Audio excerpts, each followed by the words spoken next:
you're working with was saying that we have seen the dog, now we want to see the owner of the dog. What does that mean? You can ask the ones who made those It has been repeated in several meetings that you attend. I did not make those statements. Those are questions you can ask those who made Are you statement. concerned that such kind of language is being used in your presence? Well, all kinds of languages I've used in many meetings, including where I am personally abused.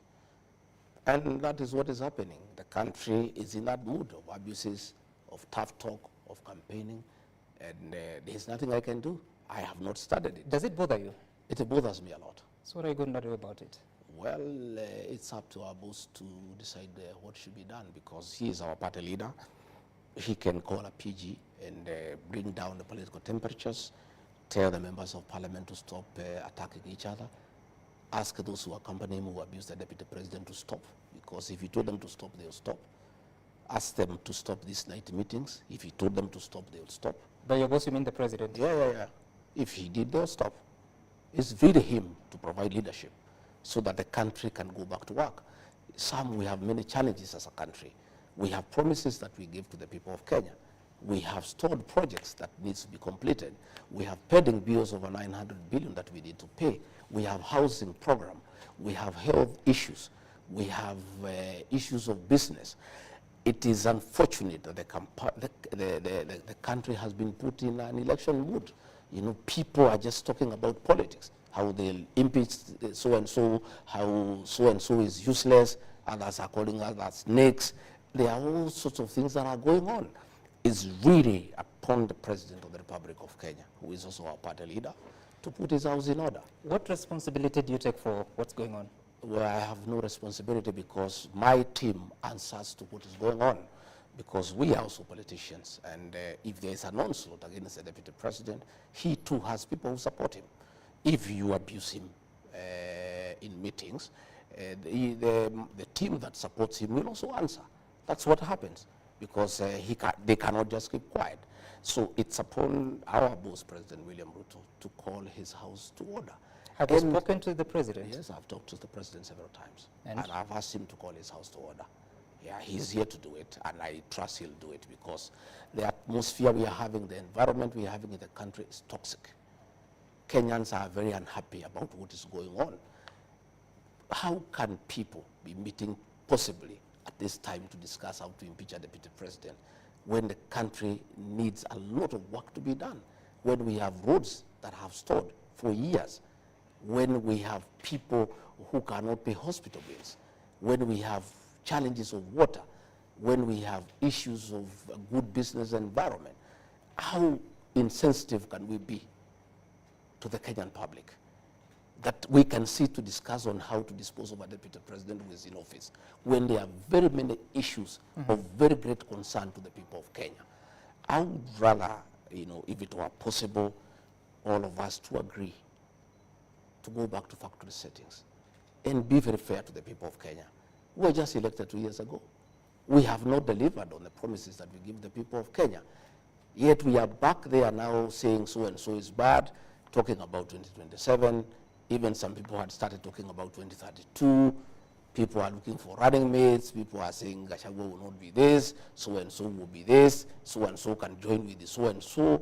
I mean, it's very unfair to the people of Kenya. It's extremely insensitive. And I would rather, if it is possible, our boss, President William Ruto, to call his house to order. Okay. Because if he called his house to order very decisively, this house will get into order and people can go back to work and everybody can do his work. You know, everybody has our work is well spread out. The president has his job to do. I have a job to assist him to deliver on the mandate. Members of parliament have work to do in terms of legislation and oversight. Governors have work to do in terms of running the counties. Everybody has work to do. Okay. We have just come from an election. Right. Kenyans are very irritated by what is going on. It's really not fair to the people of Kenya. And Deputy President, you're saying you'd rather if it were possible. For how long have you been trying to speak to the president to put the house in order? I don't want to go into the issue of discussing my boss, the president. But I have told you I've raised the matter with him. I would rather we leave it there. I believe in the fullness of time, he'll appraise himself on the situation that is in the country. But you also expressed doubt when you say you'd rather if it were possible. I have asked him to put his house in order. So I believe he'll put his house in order, because what is going on is not sustainable. It is not right. You know, it is very insulting to the people of Kenya, really, to get the country into the kind of toxic politics that is going on, the kind of insults on the altar that are going on, you know, the kind of disrespect to the deputy president who is elected by the people of Kenya, you know, in front of the president, in front of the churchgoers. What is going on is very, very unhealthy. It is not right, and it should come to an end. Okay. And as you say that, so how is your relationship with the president? My relationship with the president is okay. We have got a good working relationship. What does that mean? We work well. But you're asking him to do something because your career is on the line here, and it's not happening. My career is not on the line. By the way, Sam, those things don't bother me. I'm a very simple guy. I just came here the other day. For 57 years, I was there doing well. If today members of parliament and senate decided that I go home, my home is a few meters from here.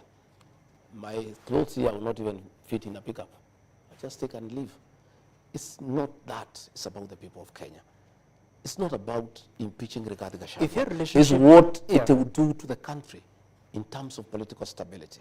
He's a deputy president who is elected by 7.2 billion Kenyans, who has a following of one kind or another, and who have some people who believe in him. And we are having a country that is having challenges economically. We're having people feeling low, feeling down. And then you want to come and poison the political atmosphere. I don't think anybody wants to go into that direction. But if that's the direction whoever is arranging wants to go, so be it. There's nothing I can do. The matter is beyond my purview. You know, let whoever wants to go ahead with it, go ahead with it. All we are doing ourselves is we'll inform the people of what is going on. And that I will do, by the way, because I have a responsibility also. You know, I'm elected. And going forward in the next few weeks, I'll be talking to my supporters and telling them what's going on, what is being planned, what is likely to happen, so that they are aware. You see, we are elected by the people. We have a responsibility to always inform your employer what is going on, so that they know, so that they are aware of what is going on, because people wonder what is going on. We have a responsibility as leaders to inform the people, because they are the ones who have given us this job. I was not given these jobs by the president. I was not given by members of parliament. The president nominated me and proposed to me for confirmation by the people of Kenya. The people of Kenya, by a popular vote, confirmed President William Ruto's nominee, Rigathi Gachagua, as the right person for the job. Right. But the people who gave me this job are the people of Kenya. And therefore, if there are issues along the way that I find disturbing, that I find that they can cause political instability in this country, that I find they can be intrusive, and they can disrupt our development agenda, they can disrupt our political stability as a country, I have a responsibility to go to the people who voted for me and explain to them exactly what is happening. And that I'll do. And I have started today, and I'll be doing that along the way, because I am answerable to some people. I cannot just sit here in Karen. Meetings are going on at night. You know, people are being intimidated. People are being coerced, you know, to disrupt, you know, my term, to stop me from doing my work. And I just sit here. I cannot. I'll go to the people and say, good people, you gave me the job. Are you happy with what I've done so far? Yes or no? Okay. If you have a problem you want me to correct, but my people, this is what is being planned. And it is so and so who is planning it. So when you see it happen, please know this is what is going on.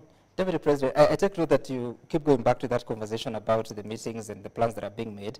Do you think the President knows about those meetings? Well, I don't know whether he knows, but many people in those meetings quote him, but he's not there. So I have no confirmation. How do you know they quote him? No, it is reported to me. They say they invoke his name, that he is the one who has authorized those meetings. But since he's not in those meetings, I cannot accuse him. But the truth of the matter is, the way we work as UDA, as Kenya Kwanza, any motion of impeachment in the National Assembly, to remove the Deputy President of the Republic of Kenya will never find his way to the House unless the President approves. That's the way we work. Any contentious issue that comes to the National Assembly, the finance bill, this and that, the President will call a PG and say, this is our agenda, can you go and prosecute it? So, even as people are planning, if that motion will ever find itself to the House, it will have to get the approval of President William Ruto. So it will be his motion, because he'll have to approve it. So since we have not reached there, I don't want us to say anything about it. Okay. But that is the truth, because we have a way we work. That is a very heavy matter. It is not a matter that can be taken to the floor of the House unless the President has given a nod. And on that specific matter of alleged impeachment, have you spoken to the President about it? I spoke to him once, and he said he has not heard about it, and he doesn't know about it, and according to him, he said it's foolish, and nobody can try something like that because it can destabilize the country. That's what he told me in his own words. And thereafter, there was a meeting. He called members of parliament, and the matter stepped down. The matter has come up again. I have not asked him again. When I get an opportunity, when he comes back, I'll raise the matter again with him. I will say, Mr. President, a meeting was held here, this was said. A meeting was held here, this was said. What do you have to say about it? Mr. President, do you want us to destabilize this country? Are you part of it? What they are saying, the President will pronounce himself on the matter. But I want to say that there is no motion of impeachment against the Deputy President of the Republic of Kenya that can find itself on the floor of the House unless the President of the Republic of Kenya gives a nod. Okay. And again, even if it was to go there, nobody else has the capacity to push it through. It's only the President himself. There is nobody else who can. Getting 233 members of parliament, it's only him who can push it through. But that's another discussion for another day. Don't you think that's a problem? Because the Constitution of Kenya has separation of powers between the executive, the judiciary, and the legislature. Are you admitting that parliament is controlled by the president? What I'm saying in Mata Kenya Kwanza, you'd hear serious contentious decisions are agreed in a PG convened by the president. You saw the finance bill, he's the one who was driving it. So that tells you the way our PG works. Anything contentious, anything with serious national implications will have to get the nod of the president. And I understand the political party democracy, but are you comfortable that a House business must get a nod from the president, including a clause on oversighting the deputy president, in this case, invoking Article 150 of the Constitution? That is the reality of our Kenyan politics. Do you see a problem there? That is the reality, that all major decisions, all legislative agenda for our administration that needs to go to the National Assembly, the president normally does a lot of lobbying, sits with the members of parliament, takes them through, gives the points for or against, and asks them to support. That has been the practice. And it did not start with the President William Ruto. It's as old as history. Because every government has a legislative agenda. So the president will call his PG and whip his members into a certain direction. You know, you sat in parliament the previous, last term. Would you have been okay for President Uhuru Kenyatta to control how you are going to make decisions in the House? Well, in matters government agenda, it is right, because the party that is in power has a responsibility to ensure that the president and his administration succeeds. And they have a responsibility to support his legislative agenda.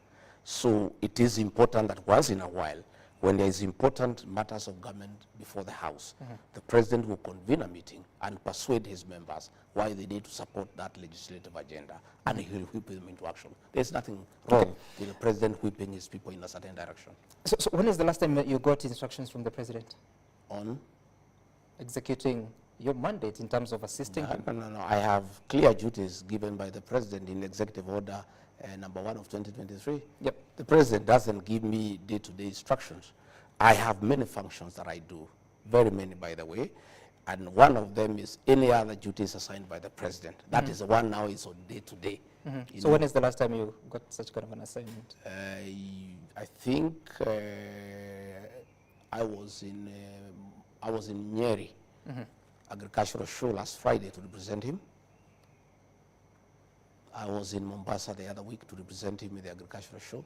Those are functions assigned to me by the president. Okay. On a day-to-day basis. Okay. Oh, all right. And that weekend, particularly on Sunday, you were expected at an AIPCA church event that the president was attending. Instead, we saw you at the Our Lady of Sorrows in Kirinyaga. Why didn't you show up for the other events? No, I think people talk from ignorance. There were two functions. Yes. That the president was expected to attend, one in Kirinyaga and one in Nyeri. Two functions. They were in his diary, and aligned my diary with the president's diary. And therefore, I was in Kirinyaga to receive him. When I was in Kirinyaga, I was informed that he had changed and he would attend a function in Nairobi. So I purposed to attend the one in Kirinyaga and join him in Nyeri later. But the function I attended was the Catholic Church. The Catholic Church Mass takes 2 hours and can never be interrupted. So I sat through the Mass. By the time the Mass was over, the president was already in Nyeri. Okay? So I could not leave the Mass halfway and go to Nyeri. So I decided now that the president is already in Nyeri. Even if I left Kirinyaga and tried to fly to Nyeri, I'll find he's leaving. So it will not make sense. So I decided to stay in Kirinyaga and represent him. By the way, he was the chief guest in Kirinyaga, and there was even a plaque. So I sat through, and even the presidential dais was there. I sat there throughout, you know. But I think some people, some mischievous people in Nyeri who works around the president, put an empty chair, knowing very well I'm in another function, and took photographs just for mischief. You know what happens in the presidency. There's a lot of mischief around. You know, you say mischief, but that seat was next to the president. Yeah, it was there. But everybody, you know, my protocol people said I'm in Kirinyaga. So it was unnecessary to put a chair there that is empty when I'm not there. I was in Kirinyaga, and everybody knows I'm in Kirinyaga. So they should have removed the chair or get somebody else. Had you confirmed that you'd be in the Nyeri event? Yeah. Had you confirmed that you... Yes, I had confirmed I'm in Nyeri. So it is in order for them to put a chair there? No, but we give information that we cannot make it. The minute the president arrived, before I left Kirinyaga, it was logistically not possible for me to go to Nyeri. We have information that part of the reason why I didn't go to Nyeri is because you got intel that there are people who had been organized to heckle you. No, your intel is wrong. Nyeri is my home. Even if there was anything in Nyeri, how can I not go to my home? Nobody, for the avoidance of doubt, can heckle me in Nyeri, in the Mount Kenya region. Nobody. I attend all functions. Yep. I attend all functions, and I don't need to organize anything. Okay. So that intel you have is wrong, is mischief. I was in a function in Kirinyaga, and everybody saw me. Your people are there throughout the Mass. So I don't know why people want to decide for me. So who represented the message of the president at the Kirinyaga Mass? In terms of? The president's message. In terms of what? His contribution. There was no Harambe. We did not go for Harambe. What did the governor of Kirinyaga say? He said the president has given us some money, which is okay. There's no problem. Don't you think you should be the person to deliver such a message? Well, that's the decision of the president. I cannot decide for the president what he wants to do with his money. That is his money. I have no right to ask the president to give me his money to take where he wants to take it. If the president was to send Uhuru to a meeting where I am with his money and not send me, that is his decision, and we must respect it. Does that show a good working relationship between the president and the I don't know. I don't read much out of it. You don't? Because I was not going for Harambe. I had not talked to the president, so he did not send me. I just went for Mass and was there to receive him. But if he has decided to send somebody else with his money for a function in my presence, that's a decision the president makes. Okay. It used to happen all the time during the time of Uhuru Kenyatta. All the time that was happening, William Ruto as deputy president would be there. Somebody else would turn up with condolences and read when he's there. I think these things. And there was a problem that time. If I don't know whether President William Ruto had a problem with it, I don't have a problem. He made it clear that there was a problem. If he had a problem with it, you actually spoke about it yourself. I don't have a problem with it myself. You don't have a problem with it. Okay, but you've also been missing in several functions, including even receiving the president as he came back from Germany. You have always gone to the airport to receive him. This time around, we didn't see you. We saw the Interior Cabinet Secretary. What has happened, Sam, is that I always align my diary with that of the president all the time. And as long as I am aware of his functions, I align accordingly. So sometimes, if I'm not aware, I'm not able to align because I also have my own program. What does that mean? You were not aware he's coming back? I was not aware of the time. Okay, so what has happened is that I think 2 days, I think about a week ago. Okay. I think about a week ago, we have a diary for the president, where I am there, my private secretary is there, my chief of staff is there, and all his issues are there. So we align. I think about a week ago we were removed from that diary, so we are not able to follow exactly what is going on. So we are not able to align. But when we are informed of what is happening, like yesterday when I was I went to Lamu. Yeah. For the funeral of the deputy governor of Lamu. Yep. Who is a good friend of mine, and I am also in charge of intergovernmental relations, so matters devolution are my purview. When I was there, a letter came that I am needed at State House for the swearing in of the Inspector General of Police, but I was already in Lamu. Yeah. So it was not logistically possible for me to leave Lamu and attend. So when I'm aware of where the president is, at what time, I'm always there. If I am not aware, then there's nothing I can do about it. All right, Mr. Deputy President, we'll be taking a short break, but you come back to that particular part that you're talking about. You no longer have the visibility of the diary, but of course you're watching the conversation with the Deputy President of the Republic of Kenya, that is Honorable Rigathi Gachagua. We'll be back shortly with this conversation on so many other issues, including the new look government and what the mandate of the Office of the Deputy President is and what he has been doing about it. Stay tuned.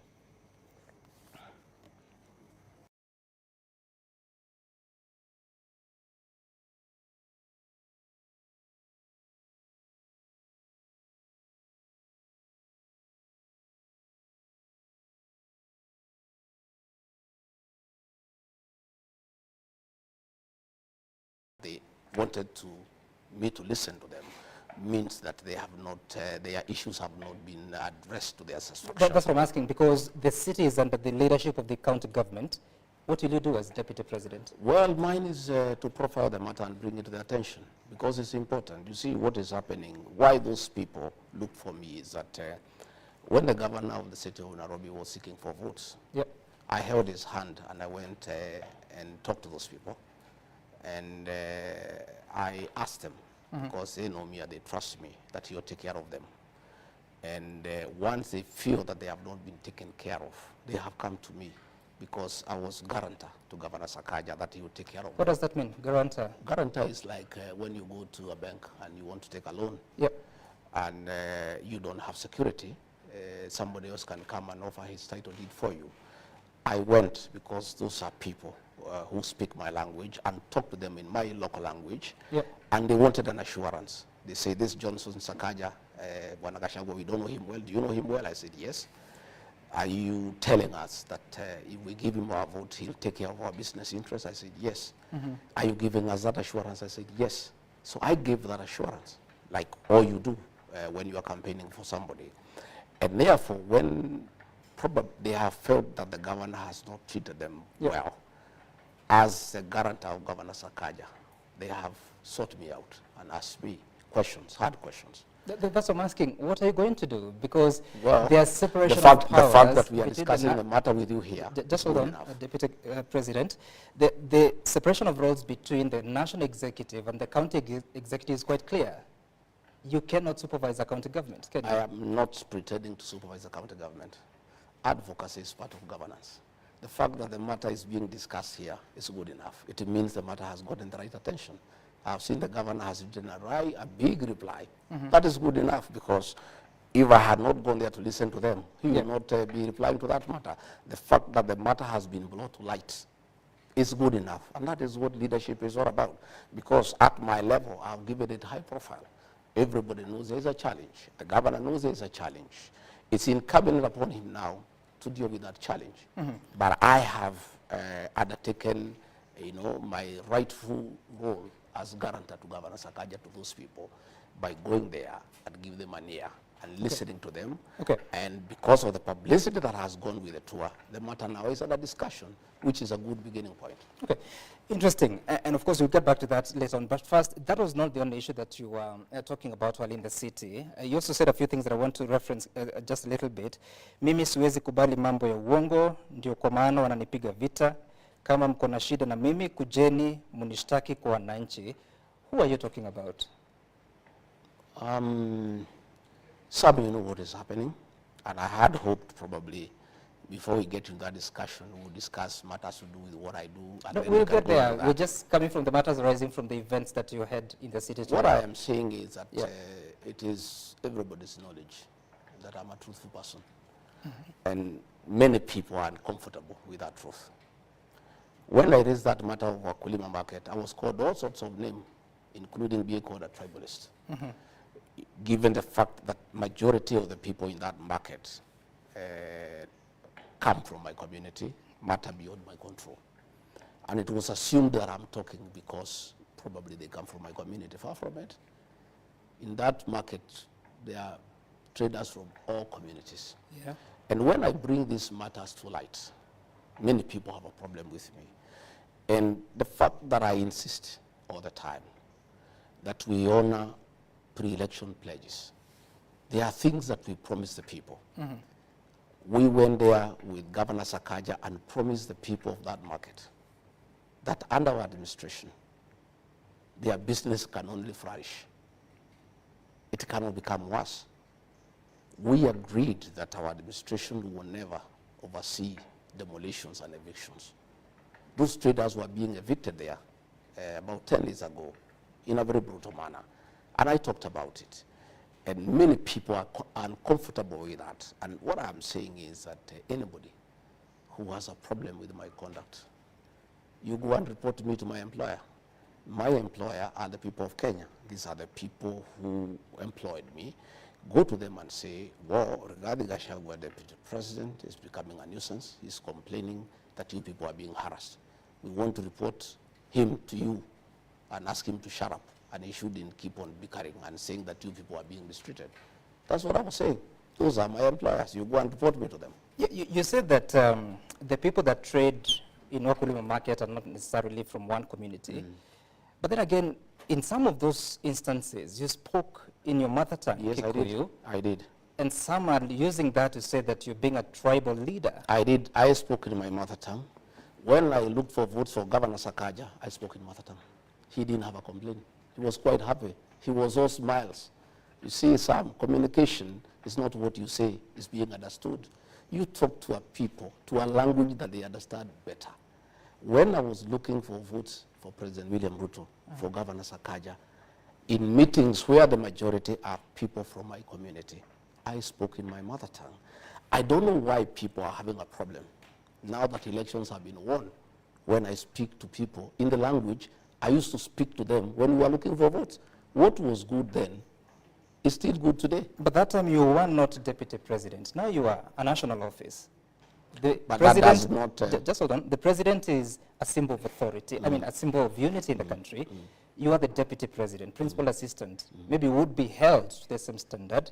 Does it not bother your conscience? Not at all, because the fact that I'm deputy president does not diminish my heritage and where I come from and my language. My language still remains intact. And Sam, let me tell you, communication is about being understood. It doesn't matter what language you speak. You speak the language that people understand. Even if more than 40 communities of the Republic do not understand what you say. But they were not in that meeting. But they're hearing you. But the people you are addressing, we were addressing specific issues in Wakulima market. Those issues are specific to those people. You talk to them the language that they understand most, so that you agree. You've just told me that the Wakulima market is not just the Kikuyu community. There are other communities that trade there. I spoke 70% in Swahili. Yeah. And 30% I spoke in Kikuyu because the majority asked me to speak in Kikuyu. We have some mothers there who don't understand Kiswahili properly. We have some old men who have lived there in that market who have not lived in that market for a long time. And they told me, our son, we want to hear what are you telling us? What assurance are you giving us? And when I went there, I talked to them in my mother tongue for them to vote for Governor Sakaja. It cannot be when they are crying, when they are complaining. I cannot talk the same language that I talked to them when I was appealing to them to vote for him. You said, wale wanaopanga hii upuzi wasiharibu hii Kenya. Hii Kenya imekuwa na matatizo mengi, wakijaribu hiyo maneno, Wakenya hawatakubali. What is being organized? Nini inapangwa? You know there are many schemes that are going on every day. You have seen meetings. You have seen meetings of trying to divide the people of Mount Kenya region. You have seen meetings of undermining the deputy president.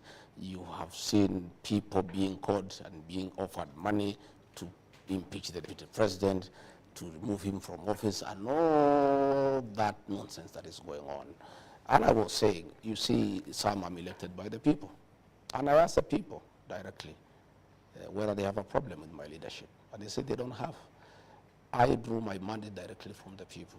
And what I was saying, anybody who has a problem with my leadership, anybody who has a problem with my conduct, has every business to talk to my employer, the people of Kenya. Okay. Those are the people who make decisions over my conduct. Those are the people who can appraise my performance. Those are the people who can give an opinion as to what they think I'm doing, whether it's right or wrong. Okay. You're saying that people have been offered money to remove you from office. How so? It's the worst kept secret in Kenya. I leave it at that. No, but you're talking about it. How much money has been offered? Well, it's neither here nor there. No, it is. I think let's go for more informative discussion. No, we will get there, Deputy President. We just want to dispense with this because you're the one who is saying it, that people are being offered money. Indeed, that's a crime, isn't it? Yes, of course it's a crime. So who's offering the money? You know. No, I don't know. You get to know. I don't know, Deputy President. You get to know. These things will come out as in the fullness of time. These are things that will come out in the public domain. Why would they want you out? I don't know. I don't know. What are they telling you? They'll tell us. When they want to get us out, they'll tell us. They say that I'm high-headed. Yeah, that I am too people-centered. You know, that I'm listening to people too much. You know, that I am asking people to listen to what Kenyans are saying. I don't think it's a crime. I think leadership is about the people. And for you to be a good leader, you need to listen to the people. And I keep on listening to the people myself. And I keep on asking leaders, my fellow leaders, to listen to the people. And I'll continue listening to the people. And that's what I was doing today. And I'm wiser this evening than I was in the morning when I left here. I've known many things. I am well informed. Because you must listen to your employer, because it's important that you listen to your employer. You're saying that people who have a problem with you should consult the people. In what forum? I mean, where is that in the Constitution? Consulting the people about leadership. So that they can take action against you. I mean, where do you place that in the Constitution? I'm talking about leadership. I'm saying before you take any decision on any issue, on matters governance, on matters leadership, it's important that you listen to what the people are saying all the time. And that's what I do myself. I don't, even the Constitution, 2010 Constitution, you know, gives public participation as an integral part of our governance structure. That anything that affects the people drastically, you need to listen to them. You need to go to them. You have seen many things going to court and being thrown out for lack of adequate public participation. Public participation is part and parcel of our life in this country. Presidential functions. Or again, sometimes they want me to get late so that it appears like I'm disrespectful. I want to ask the people who work around the presidency not to create conflict between the president and myself. I'm the deputy president of the Republic of Kenya, elected by the people. And I am the principal assistant of the president. It is only right and fair that I have access to the presidential diary. so that I align my diary with his diary because he's the boss. But if I'm in the dark and I don't know what is happening, I am not an angel to know exactly where the president will be at what time, then it's not right. So if Kenyans don't see me in a presidential function, I want to tell them today it's because I am not aware of the function. And the function they see me in is the one I have been invited. But previously, I had access to the diary, and without even talking to the president or even to the controller, I would align my diary with his, because his takes precedence over mine because he's the boss. You know? Now, it becomes very difficult for me even now to work on my diary because I don't know what the president has. So it has really even made my work very complicated because I am just there, not knowing what the president has. So I am not able to arrange my events, you know, going forward. But what I'll do, I'll talk to the president at the right time, and I'll see what is the problem. Okay. I don't think the president, in my view, will be petty to ask anybody to remove from the diary. I think it's just some handlers around the presidency who want just to create mischief, to portray me as somebody who is disrespectful, and to portray me as somebody who is absconding duty. I am a workaholic, and everybody knows, including the president. I'm available for duty.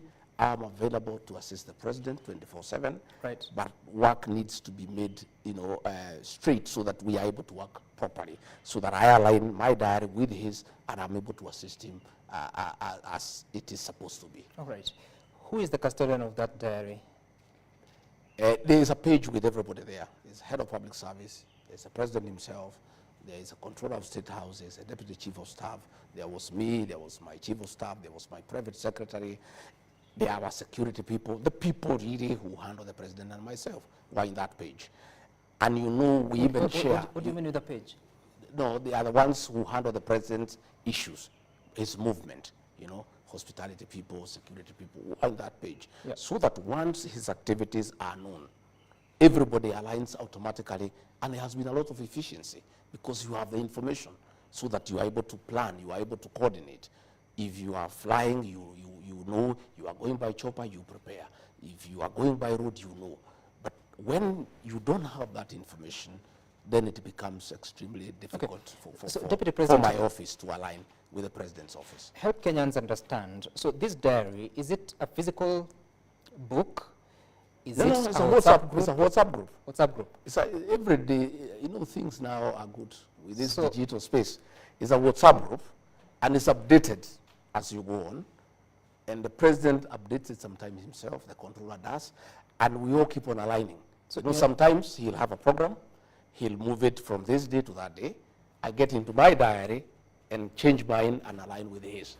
You understand? So your team is no longer in that WhatsApp No, group? I myself, I was removed. My private secretary was removed. My chief of staff was removed. So we have no access to the president's diary. Who removed you? The private secretary to the president. Who's that? Yeah, he's called Mayo. I will show you. I was looking for my phone. I wanted to show you. He removed me. So once we are not there, then we don't know what's going on. So let nobody, let no Kenyan, and let those people in State House who are trying to say that I don't attend meetings, let them return me in the page so that I know what the president is doing, where he's going, what time, so that I'm able to align and give him support, as I've always been doing. But I cannot do it when I don't have access to that information. Does the president know you're no longer in the WhatsApp group? I don't know. I've not asked him. You haven't? No. And it's been how long? You said a week? I think it's about a week. About a week. About a week. And you haven't spoken to him about it? No, I've not spoken to him about it. To be truthful, initially I thought it's a little bit petty. Okay. But now that the matter has been raised, and I have seen Kenyans have been asking, and I have seen some mischievous bloggers in State House trying to insinuate that I'm absconding duty, I have decided to give this information to the people of Kenya in the spirit of the truthful man, a man who speaks the truth, so that the people of Kenya know exactly why I'm not in those functions. I think I owe Kenyans the truth. Because again, as I told you, Sam, I'm employed by the people of Kenya. They need to know why is the deputy president whom they elected not alongside the president in the functions. I think we owe that information to the people of Kenya. And do you know why you would be removed? I don't know.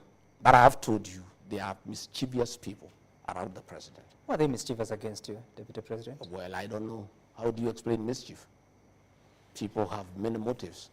People have many motives. They are mischievous people trying to create a wedge between me and the president. And it's been going on for a while.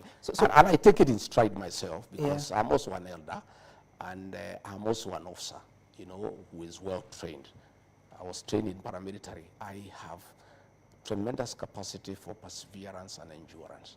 I'm able to take a lot of flack, just quiet and taking it in good tiding, because I am quite mature in my leadership, in my approach to life. And many, many petty things, I have ignored them because I sometimes I don't want to become petty. So there are many characters around there.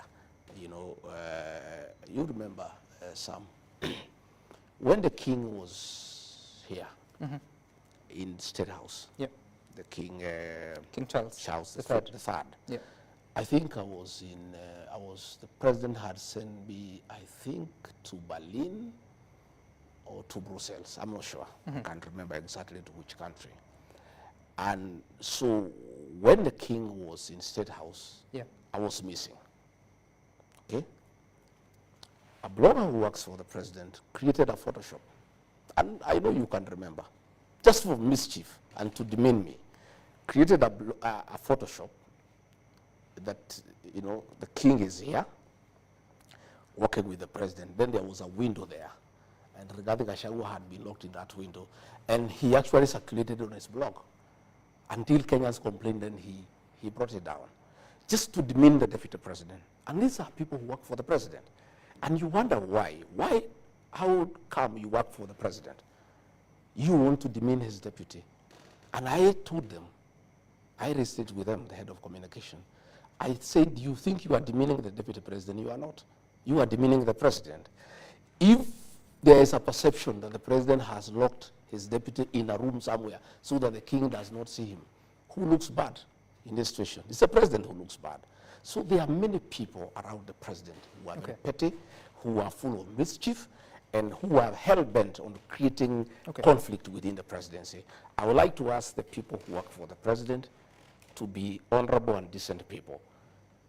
Let the deputy president have access to the president's diary, unless the president himself has expressly given instructions that he doesn't want his deputy to have access to his diary. If that is the case, I'll accept it. Is it a possibility? I don't think it's a possibility.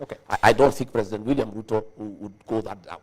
But if then I am not reinstated, now that I have brought it in the public and the president will know about it, if I'm not reinstated, then it follows. It is clear. And then the instructions that says a lot about your relationship with the president. You just said that because you've raised it in the public, now the president will know about it. What happened to the two of you? I don't know. You were very happy on the day of inauguration. In the weeks before the election, you were very happy moving around the country. Know. Looking at it, I am not a mystical person. I am a Christian and a very true believer. But I think it looks like there is a jinx around this office of the deputy president. And President William Ruto had a very rough time with the President Uhuru Kenyatta. Right. But luckily for him, he had 5 years to work and work very well without any disturbance. President William Ruto gave a promise, a commitment to the people of Kenya.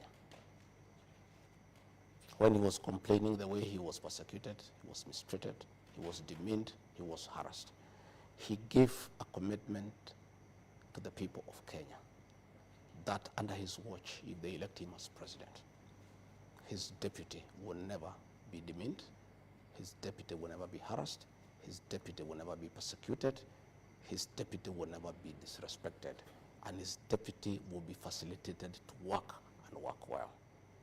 For the first year, that happened, and I'm grateful to him because he did not allow anybody to disrespect me.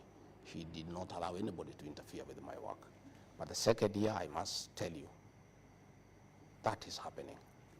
You know, cabinet ministers have been abusing the deputy president. Just the way it was happening during the time of Uhuru Kenyatta. You remember Tobiko called President William Ruto a clerk. Matiang'i wrote him a message, I called him an idiot. And people disrespected him. People were intimidated. People were harassed. And President William Ruto made a commitment to the people of Kenya that if he is elected president, it will never happen that his deputy will be disrespected. Today, the deputy president is abused by people hugging on his car, and the president is quiet. Cabinet ministers have been abusing the deputy president. The president is quiet. The president has given many promises to the people of Kenya. Some of them he has not been able to fulfill them because of the difficult economic situations that we are in, and it's understandable. But there's one promise he gave to the people of Kenya that requires no finance. It requires nothing. It requires him to be a gentleman and keep that promise. The promise he gave the people of Kenya, that under his presidency, his deputy will not be abused, his deputy will not be disrespected, his deputy will not be intimidated, his deputy will not be persecuted, his deputy will not be harassed. That, I think, the president, my boss, owes that to the people of Kenya to honor that promise so that Kenyans can trust him and he can win the trust of the people of Kenya, because this is something within his purview. He requires no funding, he requires no financing, he requires no urging. It's a commitment he gave. And he also gave it to me, right, with my wife and my children. When he asked me to be his running mate, I sat with him and my wife and my children, and we asked him, we have seen what you have gone through. If our father becomes your deputy, will he be taken through what you are taken through? And he gave us as a family a very firm commitment that that will never happen. I'm asking President William Ruto, my boss, please keep your promise to the people of Kenya. Stop those people who are abusing your deputy. Stop those ministers who are demeaning your deputy. Don't allow the criminal justice system to harass and intimidate your deputy the way you are intimidated. If you cannot keep the other promises to the people of Kenya, at least this one is a very simple promise. Be a good man. Be a good Christian. Keep that promise, President William Ruto, because that is a commitment you gave to the people of Kenya, and you gave me that promise in front of my wife and children that you will never allow anybody to demean me, to disrespect me, to harass me, to persecute me, to intimidate me, to coerce me. That is a commitment that you gave. I ask you, Mr. President, keep that commitment. Are you frustrated? I'm not. I am, let me tell you, son, you don't know me. Many people don't understand Rigathi Gachagua. Rigathi Gachagua is a seasoned leader who has seen many ups and downs. I underwent hell in the last administration to support President William Ruto. Cases were fabricated against me for studying with President William Ruto. My wealth was confiscated for studying with William Ruto. But I'm a very, very, very principled man. I stood with him to the last man. I never expected this to happen. You know, my family is devastated. You know, that this can be happening to their father. A man who went out of his way to start with President William Ruto and make sure he is elected president, and took the flag for it.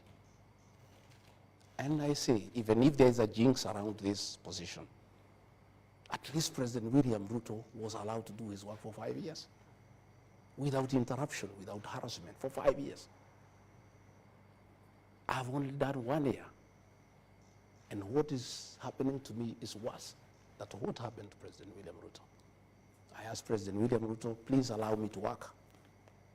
Allow me to work for the remaining 3 years. Let me serve the people of Kenya. Okay. Let me serve the people of Kenya and keep your promise. Keep your promise, Mr. President, so that you can win the trust of the people of Kenya as an honest person, as a person who keeps his promise. What is happening is not right. It doesn't augur well, and it has, to a great extent, eroded the trust of the people of Kenya in your leadership. Please, Mr. President, I am here willing to work, to serve you with the dedication, to serve the people of Kenya, to support you the way I've always done, to undertake whatever responsibilities that you assign me. But let the insults in your presence stop. Let people not hold night meetings let this money that is being used for these meetings assist us to pay pending bills, Mr. President. People are suffering. Resources are being mobilized to do politics, to divide the people of Mount Kenya region, to fight the deputy president.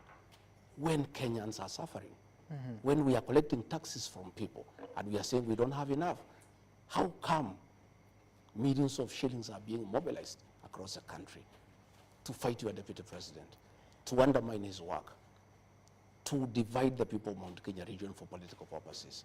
I think this is the lowest moment of our administration, but I am hopeful that this can be corrected and all of us can go back to work and the people of Kenya can be given an opportunity to enjoy the fruits of their vote to the president and I.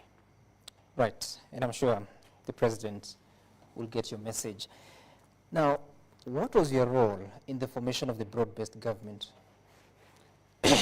My role was very simple, agreeing to the proposal by the president. President William Ruto sat me down and told me that he had made a decision that he needed to bring in other people so that we stabilize government and we bring everybody and we make everybody feel part of Kenya, and I was agreeable. And I told the president, if that is the intention, and to make our country move forward, improve the lives of our people, I'm agreeable. And I accepted 100%, and I support the broad-based government. I support the decision by the president.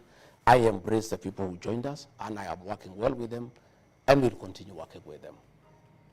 What causes confusion is many people asking me, how is it that the president called for broad-based government to bring in everybody so that we have one cohesive country, so that everybody is part of it, yet people are planning to remove others? How does it work that we have brought in ODM people to come and join us, yeah? And then we are saying now that we have brought these ones, now we have the numbers to chase this one. Then the whole thing would not have been very genuine. If that is the case, it doesn't look then genuine, because I am told they are saying they didn't have the numbers to remove Gachagua. Now that Raila Odinga has come on board, they can use his members of parliament to join and kick Gachagua out. Then that would defeat the purpose of the broad-based government. But from what the president told me, and I believed him, is that we are bringing these people so that we have one country that is cohesive and we carry everybody along. And it made sense to me. Do you still and I'm him? still persuaded that is the way to go. Okay. But from what I am hearing from these characters for the meetings that they hold, and they are people very close to the president, is that the purpose of the broad-based government was to get numbers so that they can get the numbers from ODM, join the ones from Kenya Kwanza to chase Gachagua away. If that was the intention of the broad-based government, then that would have been the deception of the highest order. And I don't think people would ever forgive the president if that was the intention. Deputy You know, and I don't think, from what he has explained to me, and I'm persuaded that he meant well for the country, and I'm in support of the whole thing. But if it turns out that the purpose of the broad-based government was to get numbers from ODM to join and put them together with UDA to impeach the deputy president, then the whole broad-based government would have been a deception. It would have been a con. Have you seen the formal agreement between the president and Raila Odinga? No, I trust the president, and many times, and many people accuse me of being a bit reckless. I am a very trusting person, because when you are trusting, you trust others. The president gave me his word, and I was happy. And if there was any written agreement, I'm not aware of it. I took his word that we need to bring these people so that we work together to make our country move forward.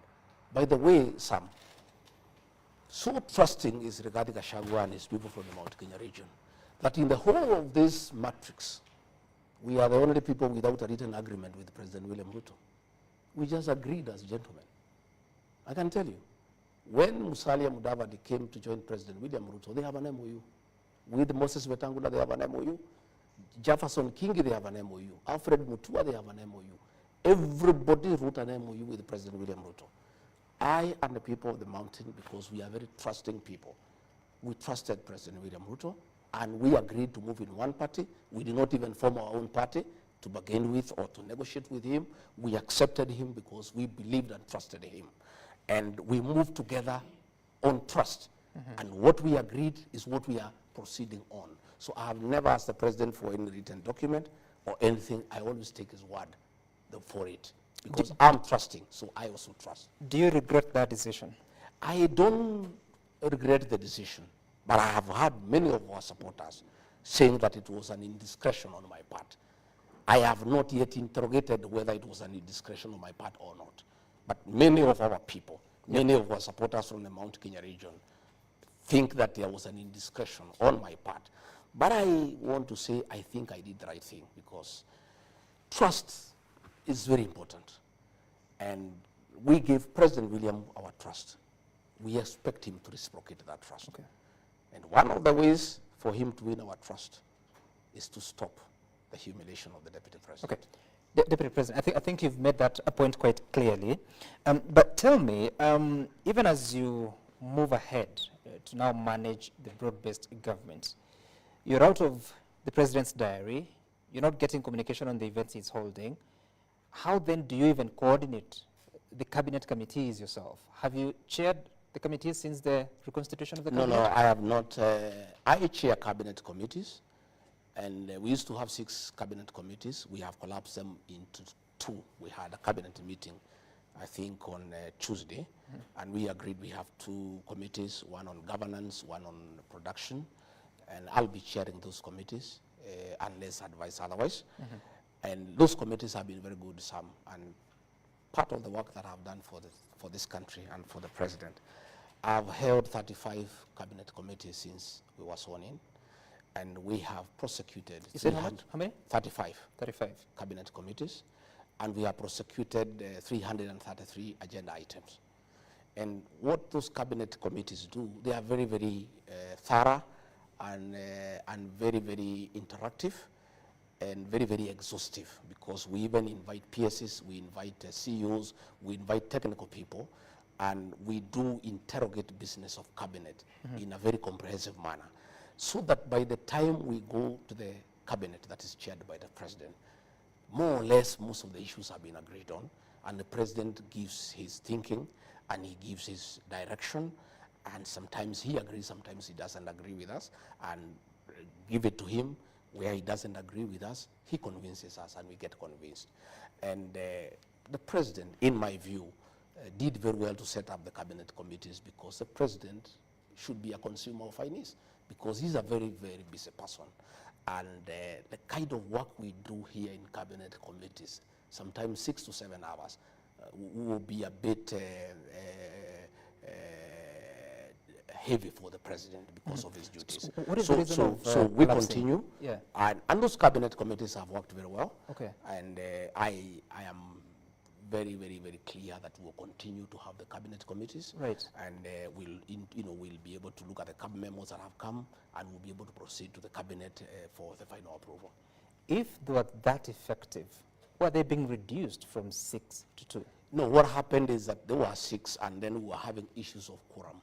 And sometimes one member would appear in 3, 4 committees. So it was becoming logistically a nightmare, that this committee is meeting, then you have to go, you have to come back. And I think we agreed in cabinet, and it's a good decision.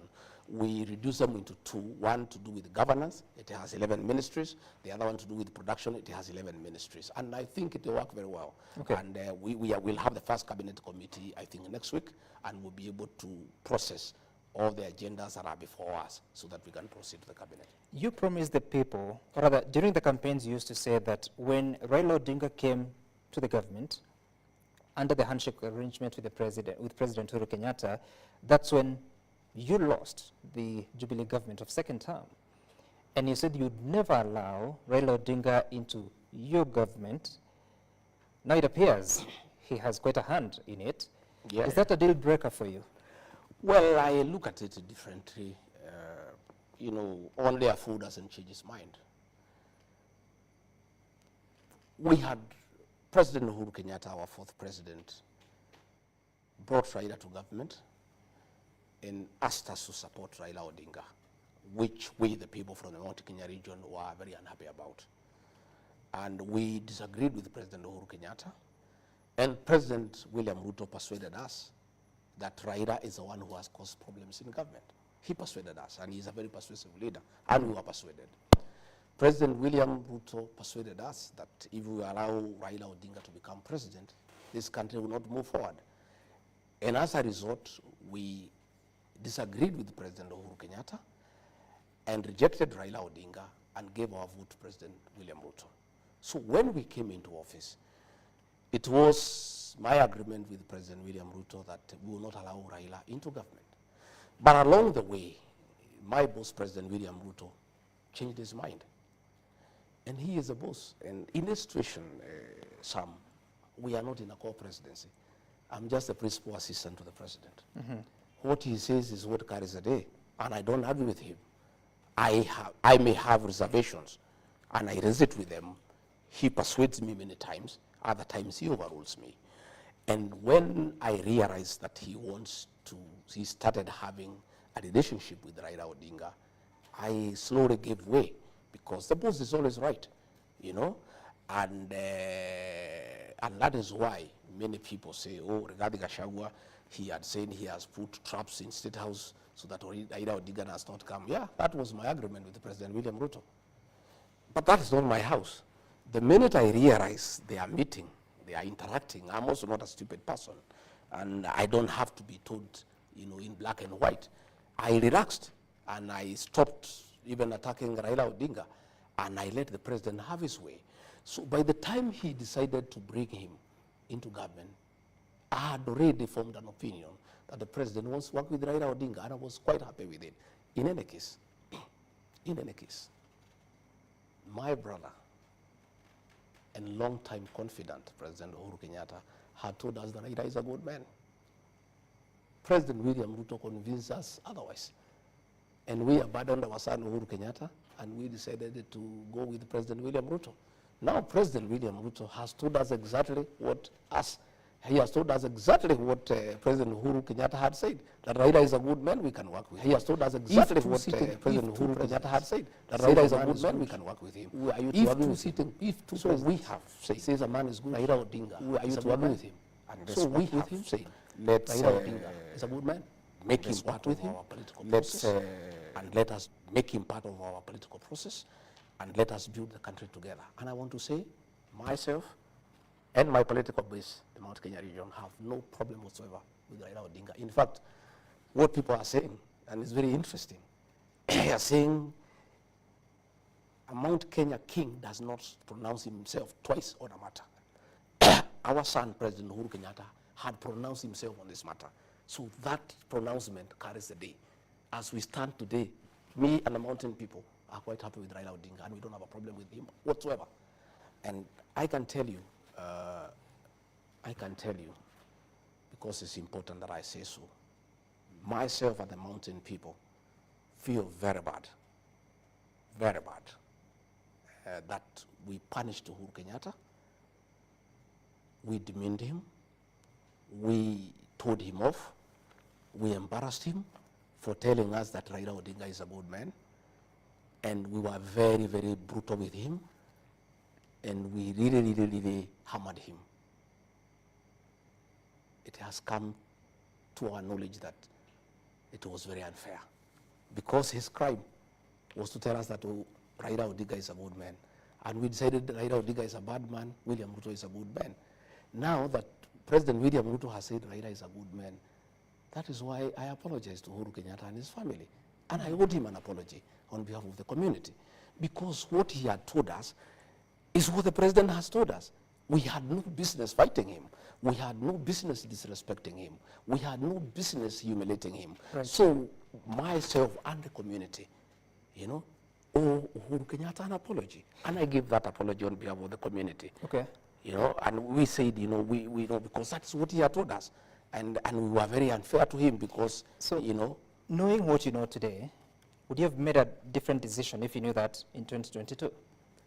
Well, you cannot talk backwards. You know, I can't say what we would have done or not done, but things keeps on changing. Yeah, but now we are saying everybody is good.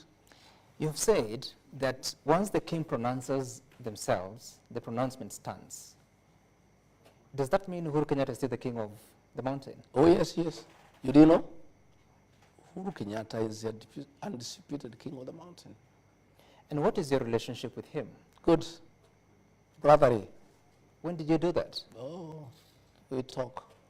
You know what happens with our community? We are a very interesting community. We don't fight. We fight very rarely, and when we do, when we realize we fought without a good reason, we patch up. So what was that? Oh, yeah, How many months ago? Which month? Which year? We've been, when we realized we made a mistake, I'm the one who made the first move of reaching out and apologizing, because really we were unfair to Uhuru Kenyatta. You know, we were very, very unfair. You know, sometime I really feel very bad that I was so brutal on a man who was my great friend, my confidant, my brother, my kinsman. I was so brutal on him. And his crime was only one, saying Raila is a good man. And then the man I said, we don't want Raila Odinga, we want William Ruto. Then he comes and says the same thing. I felt very stupid, you know. In fact, another day, a very senior person abused me at the airport and called me stupid 5 times. And I looked at it, I was very bitter, but I looked at it later at night, and I thought probably he was right. I think I was stupid to fight my own brother, my kinsman, my confidant, for no good reason, for saying another person is a good man. I really regret what I did, and my community does regret, and we are very apologetic to the Kenyatta family. And what happens in my community is a saying that making a mistake is not bad, but repeating is unforgivable. And by the way, let me tell you some. From the experience of my community, myself and the leaders and the whole community fighting Uhuru Kenyatta, our son, a decision has been made by the community. In fact, it's a covenant. Never again shall the people of the mountain ever fight their own. When was that decision made? You know, the people, the Meru, the Embu, you know, they just talk slowly. That has been agreed on. And that's why you find when a few leaders are being told to fight regarding Gachagua, they are finding it very difficult, because that decision has already been made. When? That, like almost a year ago. By who? By the community. In what forum? Don't worry. There are millions. You don't know our people. There are millions Our of people. Our people don't talk in meetings. They have a way of communicating. That is how they drove the British out of this land, you know, by communicating silently. There is a covenant among the Mount Kenya people that they will never again, ever be confused by anybody, be used by anybody to fight their own leader. They will never do it. And I also want to tell you, for the avoidance of doubt, for those who are trying to divide the Kikuyu, the Meru, and Embu, it's an exercise in futility. Those 3 are one. And finally, they will be one. And, you know, we have seen these things happen during the Azimio campaign.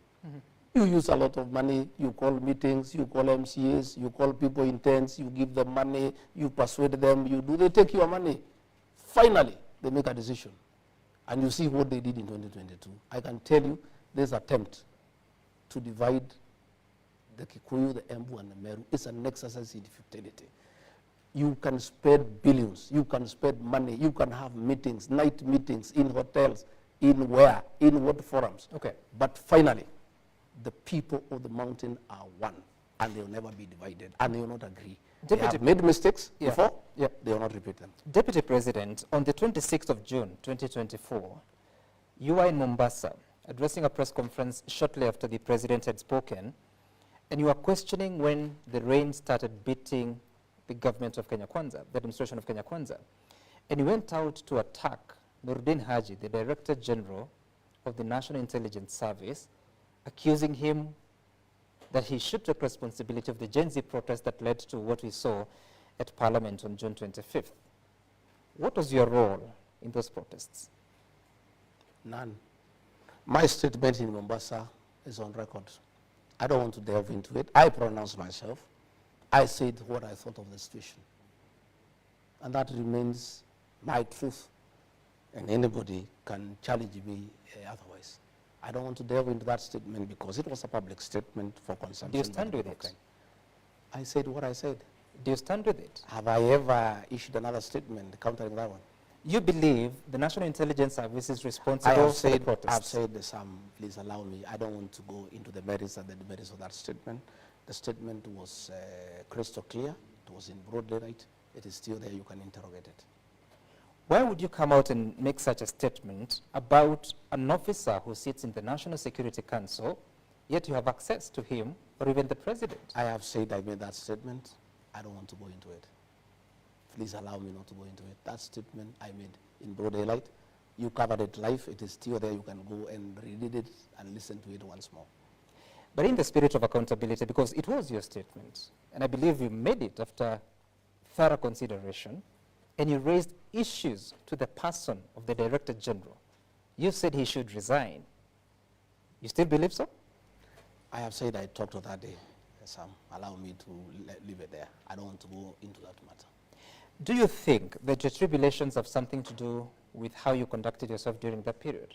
I don't think so. They did not start then. I told you we just worked well for 1 year, and then all these games and schemes started.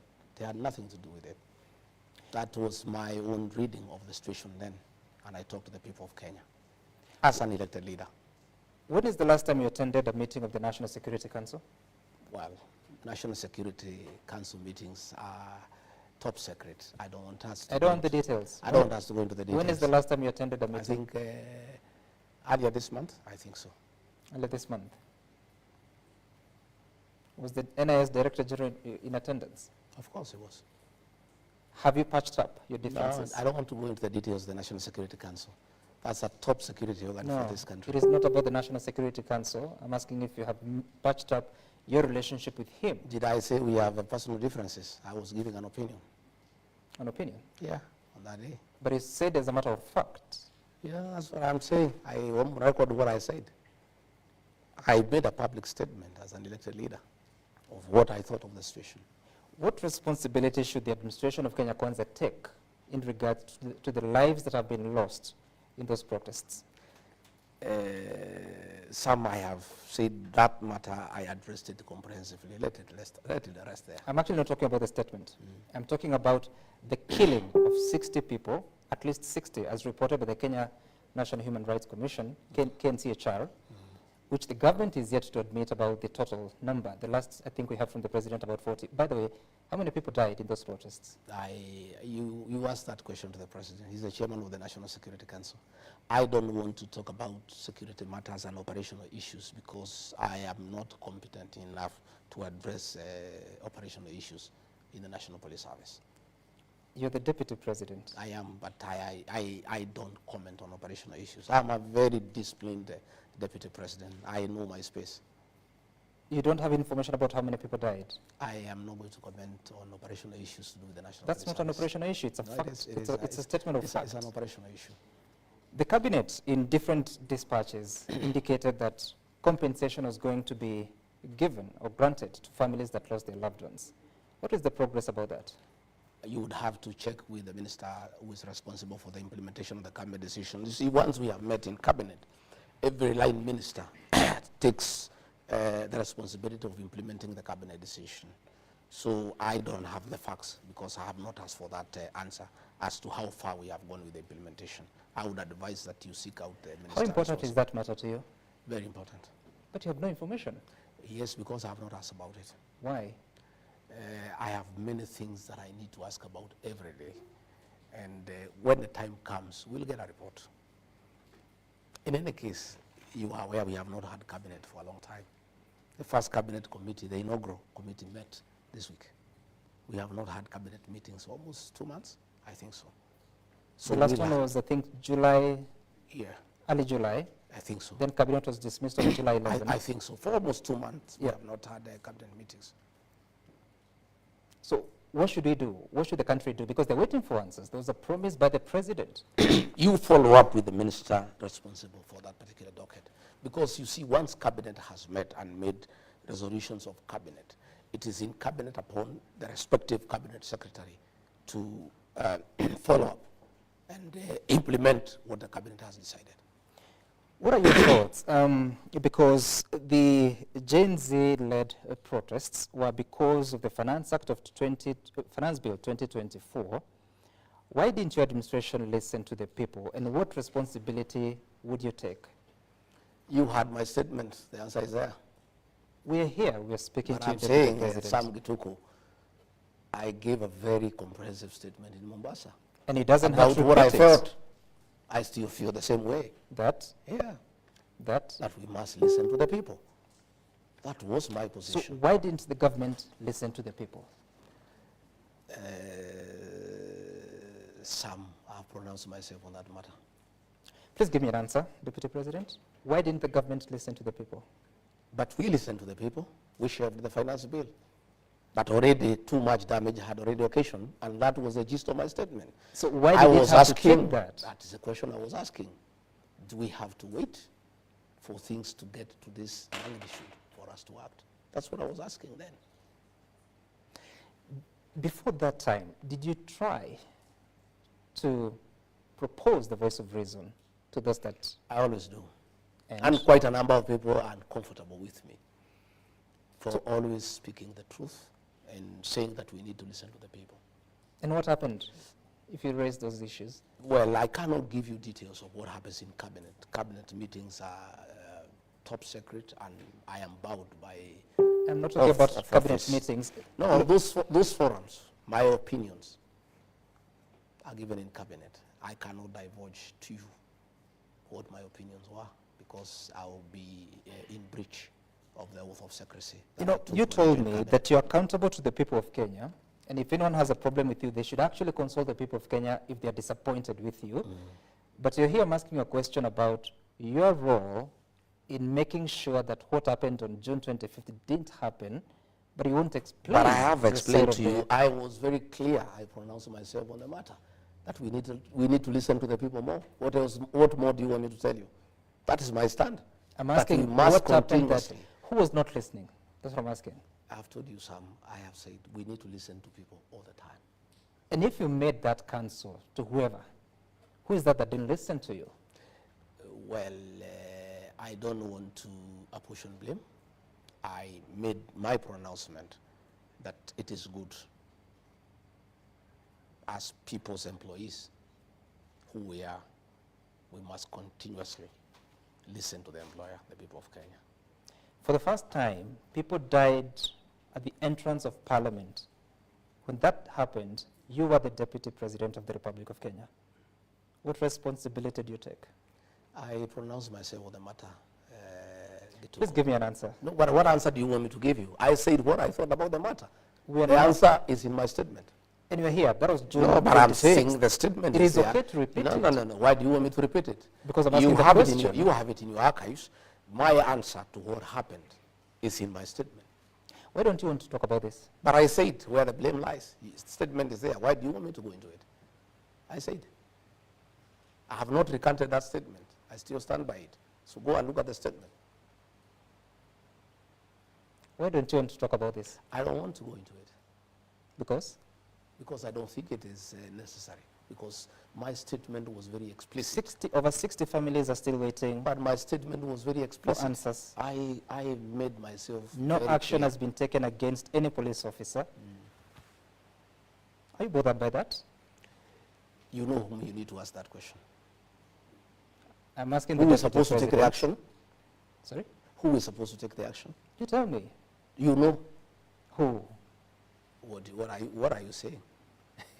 What do you want me to tell you? You know I'm the Deputy President. Exactly. You know who is supposed to take action against police officers.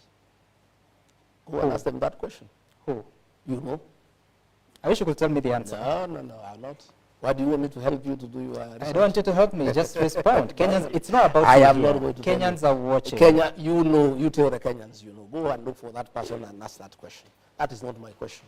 I am not in charge of that docket. So I cannot answer a question that doesn't belong to me. So you say we should go to the Interior Ministry? I don't know. If you think that's where we need to go, proceed. Now, Deputy President, there are those that accuse you that you have been given duties in the Constitution and the Executive Order number 2 of 2023, but you have not been very successful in delivering. Talking about illicit brew, questions of coffee, tea, and milk. You Yeah. made promises. Some. I was given many duties. One of them is to chair cabinet committees. I've chaired 35 cabinet committees and successfully prosecuted 333 agenda items to the cabinet. If anybody wants to call that underperformance, then my English fails me. Number two, I'm in charge of intergovernmental relations. Since I became the deputy president, I've created the most conducive environment ever between the two levels of government. Before we came to office, the county governments and the national government were at war. And through good leadership, through bringing people together, I was able to put our county commissioners together with our governors and tell them that we serve the same people. I have successfully held IBEC meetings. We have discussed the division of revenue bill, and the devolution agenda is ongoing. That is Rigathi Gachagua who has done that. Rigathi Gachagua is in charge of international development partnerships.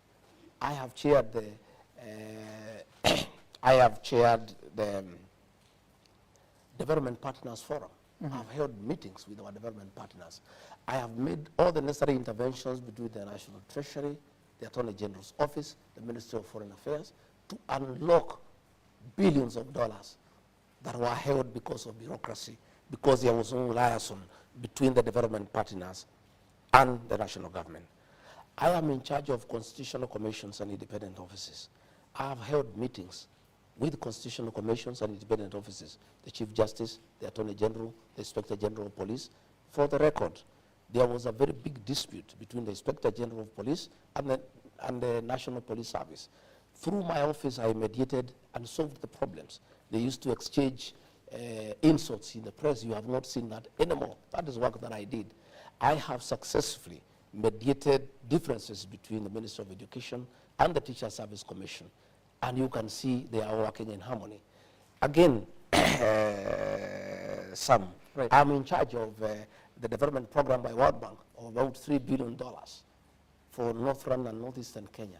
I have successfully held meetings and organized for fast tracking of programs in Northern and Northeastern Kenya for those counties funded by the World Bank. Again, that is work in my office. In matters coffee, the president assigned me to lead coffee reforms. He did not tell me to take over the Ministry of Agriculture or to take over the Ministry of Cooperative Development. He asked me to initiate and drive coffee reforms.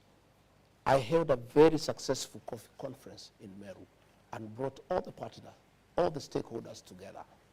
And out of that conference, we have worked with those stakeholders and come up with the Coffee Bill 2023 that is now before the National Assembly.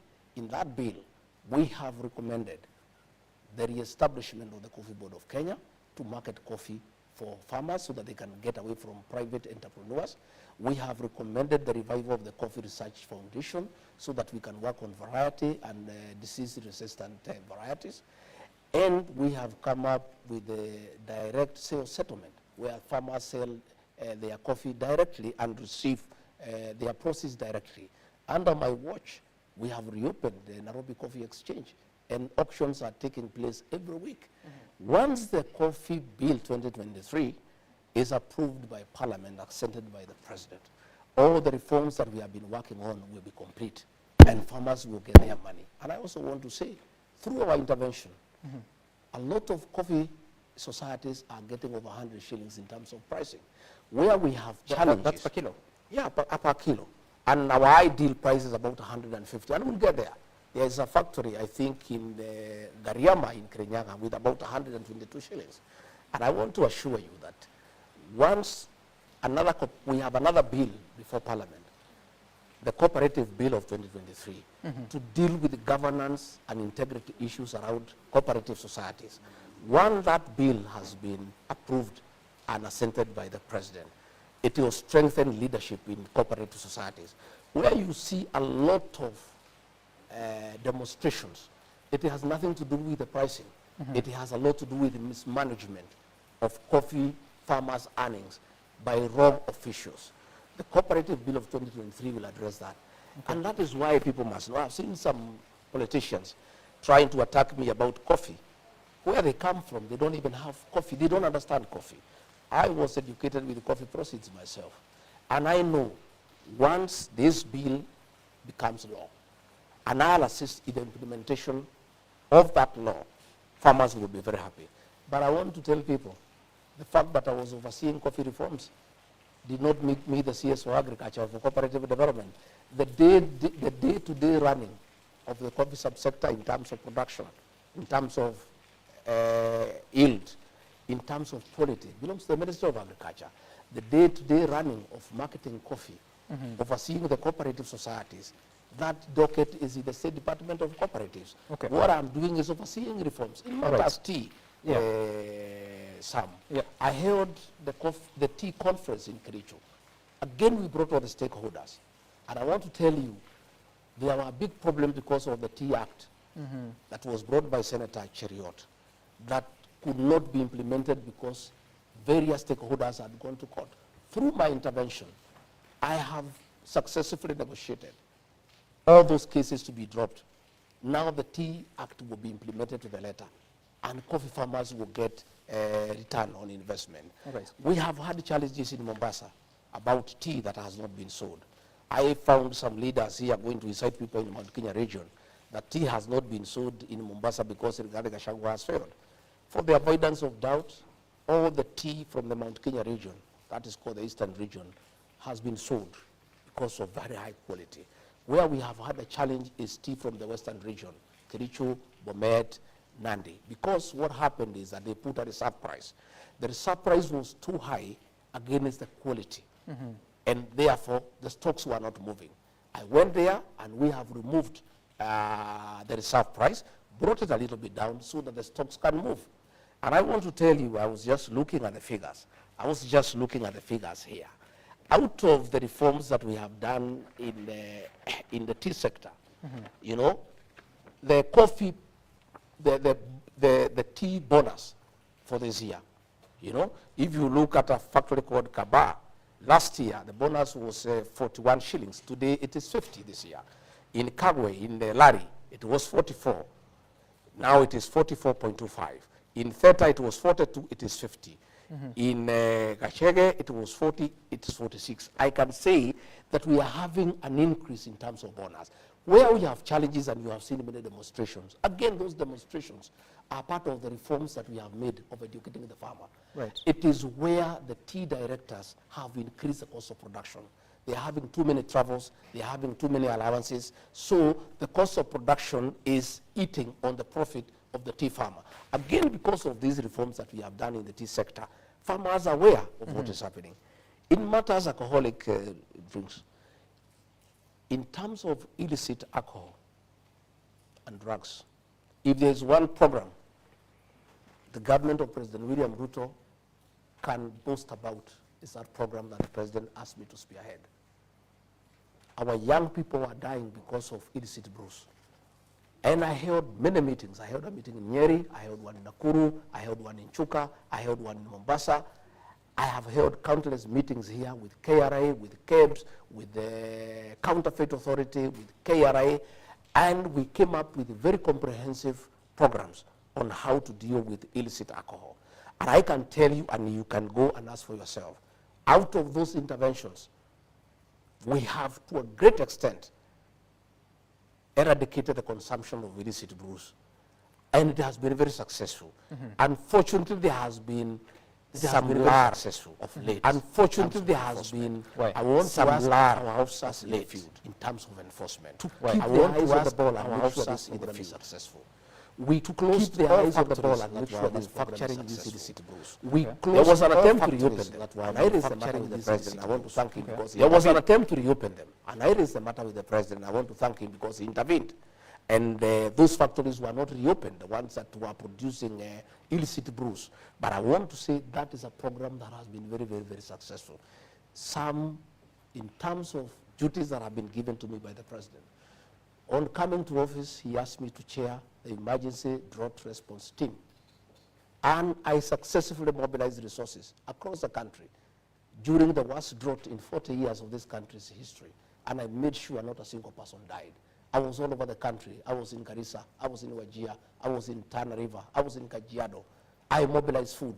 Again, at that capacity the president gave me, during the El Nino rains, again I was able to mobilize resources, our development partners, our county governments, our national government, and to make sure that no Kenyan died. Okay. And to make sure that people got support the way they are required. Right. So anybody, I would like somebody to ask me, out of the work that have been given by the president, the 8 or 9 functions or so, which one have I failed? President has asked me to represent him in international engagements. Okay. I get that. Deputy President, so you also said, and we're getting to the tail end of this interview, you also assigned the role of Nairobi Rivers Commission. Yes. Just recently, we saw, should I say, a relaunch of a program to clean up the river. Were you there? No, I was not there. Why? It's under your The Nairobi Rivers Commission has been under my office. Yes. But we did not get any activities underway because we did not get the requisite budget. So there were no activities. Mm-hmm.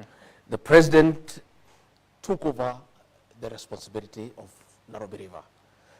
That was a delegated function. And the person who has delegated a function to you, when he needs to take it up and proceed with it, he does not even need to consult you because it's a delegated function. And the president went to launch that program, and it is going on well. But subsequently, I joined him at Kenya School of Government, where we met the administrative officers, the chiefs, the assistant chiefs, and the village elders, again to anchor the program. And that is where the president called me for that meeting, because I also have a way with the administrators. So why didn't you attend that event? It's important. It's one of your functions, even if the president... As I have told you, I was not aware when it was taking place. And I have told you exactly what happened. But the one that I was invited, I was there. Then it means it's been longer than 1 week that you've not I'm been... not sure exactly when, but I'm saying any function that I need to attend, that I'm aware of, I'm always there. So the one at the Kenya Institute of Government, where the chiefs, the assistant chiefs, were there, and the village elders, I was there, and I spoke for a long time. Okay. And I advised them on what I think they should do. Okay, let's try and get your understanding. There are a lot of conversations going on, including the expansion of the Jomo Kenyatta International Airport. There's a PIP, privately initiated proposal that has come from Adani. You've had a conversation of what has been going on, perception of failure of transparency. What are your thoughts about this? I've heard about. I am not private to the arrangements because it is not in my docket. I have not been assigned to deal with it, so it has not come to my attention officially. So what I know is what I'm also reading and hearing. You know, I'm listening to the people of Kenya. What I know is what I'm listening to the people, but I don't have the details. I will not be able to say exactly what the details are. Is it a good deal for the country? Is it a bad deal for the country? I don't have those details. I'm a very truthful person. If those details are put before me, I'll be able to apply my mind and give an opinion. As it is, I'm just listening like that. But Deputy President, you chair committees. And these committees, when Kipchumba Murkomen was the Transport Cabinet Secretary, you are still chairing those committees. You never heard of such? What the details were not brought before the committee.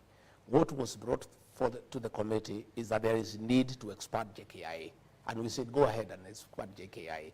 But as to the details of the PIP, as to the level of investment, as to who do it, that has not been You've never heard of it? I've not been brought to a committee that I chair. So with the questions that Kenyans are asking, and you are the presidency, so what assurance do you give Kenyans? Well, what I can say is that the next time that I hold a cabinet committee, I'll ask the minister in charge of transport to give us a brief as a cabinet committee so that I'm also appraised, so that if I go to an interview like this one, I can be able to answer. As it is, I'm as green as you are. I have no details.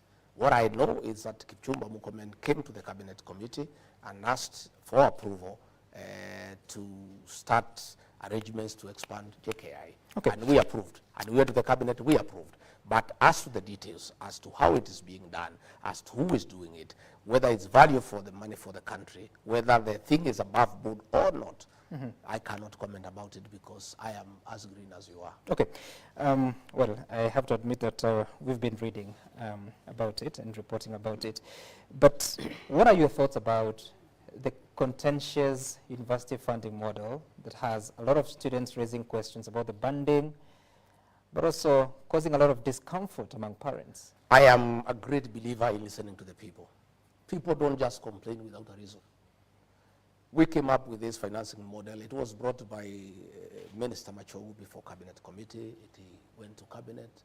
We looked at it and we agreed it's a good model. But Kenyans think differently. And at the end of it all, Sam, we must listen to the people. Because all these things we do are for the benefit of the people. If the people we are trying to help feel so bad about something, you cannot insist on it. And that's why I'm happy that the president has appointed a committee to review, you know, and reconsider what people are saying. Again, we need to listen to the students, we need to listen to the parents, we need to listen to the vice chancellors, we need to listen to the lecturers. It's about the people. And I am in agreement 100% that where people raise issues, we have a responsibility as an administration to accord them a hearing, because we are not rulers. So we are leaders. Why is it that the listening is always after the fact? Well, Sam, you do things that are well-intentioned. Sometimes you come up with a program and you mean well and you think you have done the right thing. And when it goes to the beneficiaries, they think differently. It does not mean that you had bad intentions. What it means is that nobody knows everything. The people of Kenya have every right to correct the government. If they think the government has not come up with a good model, we have a responsibility as an administration to listen to the people. And I think I want to, applaud the president for agreeing that we need a committee to listen to what people are saying, and we take their views, and probably and hopefully they'll help us to make a more informed decision. Do you find anything wrong with that? Because if you look at the committees that have been formed, in total more than 100 people, yet the cabinet has 22 cabinet secretaries, to include yourself and the president and the attorney general and the secretary to the cabinet, that's 26 people. Now the committees are more than those, yet you're the policy-making organ. You make decisions or you endorse decisions that eventually go afoul against the people, and they have now to use taxpayers' money to correct those mistakes. What's going on? Well, mistakes have happened. We have to correct them, Sam. If the decision we made as cabinet has not gotten favor with the people of Kenya, the same cabinet cannot review that decision. I think what the president has done is the right thing. Give some other minds the benefit to interrogate what the cabinet did against what the people of Kenya are saying, and advise the government on the best way of going about it. Now, we understand the president is leaving the country tonight. Are you aware? I am told he is leaving the country, but I'm not aware of the time. So I've not been informed as of this evening. Has he briefed you? No, I have not talked to him today. But he's leaving. Well, he'll talk to me in his own You're time. his senior-most assistant, principal assistant. Yes. And you do not know. As the time he's leaving, I'm not aware. Did he tell you he's leaving? I have not talked to him today. You don't know? He has not officially, communicated to you telling you that he's leaving? Communicated to me officially. For how long can you continue with this? Well, as long as it depends on the boss. Your family is devastated. You said your words. You feel you're being mistreated. You said. Yes. You think the president needs to call the people around him to Yes, order? of course, absolutely. Would you resign? No, never. Why? I've been given a job by the people of Kenya. This job has its own hindrances and challenges. It's part of the job process. And when I took this job, I knew it's not easy. Only I didn't know it will be that soon. I thought probably we'll have a good time in the first 5 years, and if there are challenges, maybe later. It's only that it has come sooner than we anticipated, and we had been given a commitment that this will not come. But now that he has come, we live with it. Okay. We'll just work. As we close, the governor of Nairobi feels that for you to say you're introducing him to the people is wrong because the same people had voted for him as senator. What is introducing him to the people? Well, you should ask him why he called me to go with him to the people. Because he needed them. And he asked me to go with him. I did not invite myself to the campaign meeting. If I had no value, he would not have asked me to go with him.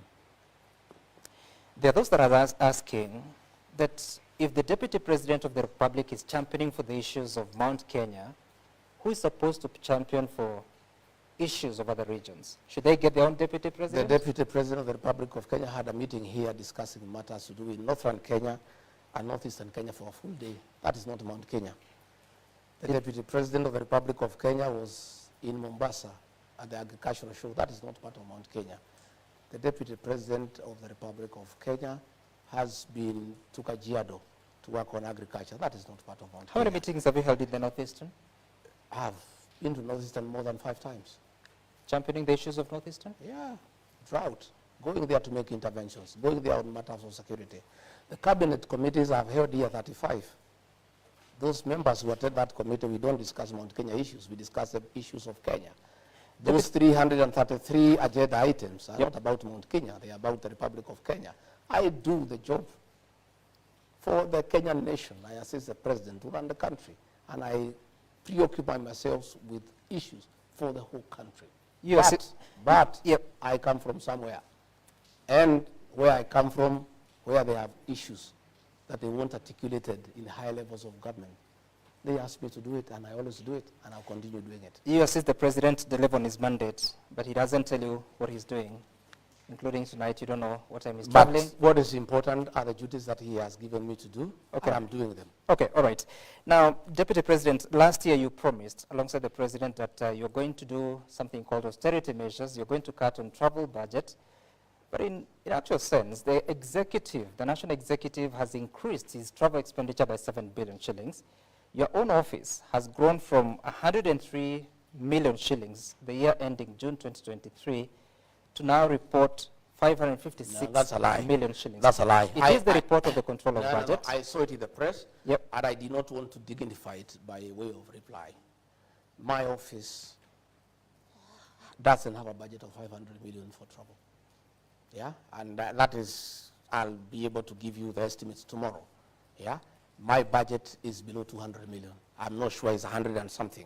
Yeah, and it has never been 500 million. That's a lie. It's something that was put there to try to put my office in bad light. Also, I don't know who was calling to question the report of the control of budget. Yes, that one I want to say, and I'll be able to give you that information tomorrow. On Monday, tomorrow is Saturday, I'll get what is the budgetary allocation for my office for travel for 2023, 2024, and for 2024. I'm not talking about the budgetary allocation. I'm talking about the budget implementation report. There is no way you can exceed the budgetary provision. So the budgetary provision is a guiding factor in matters finance. And that's fine. You cannot spend above the budget. So how much did your office spend? In terms of? In the year ending 2020. I am not sure. I am not sure of the details because I'm not an accountant. I'm not the accounting officer. I am the deputy president. But you're very clear that it's not that amount. Yeah, I'm sure.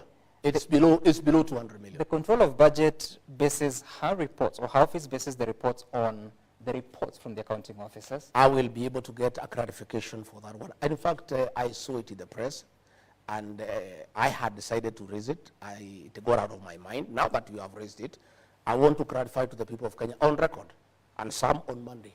I'll give you the actual budgetary allocation for my office for international travel.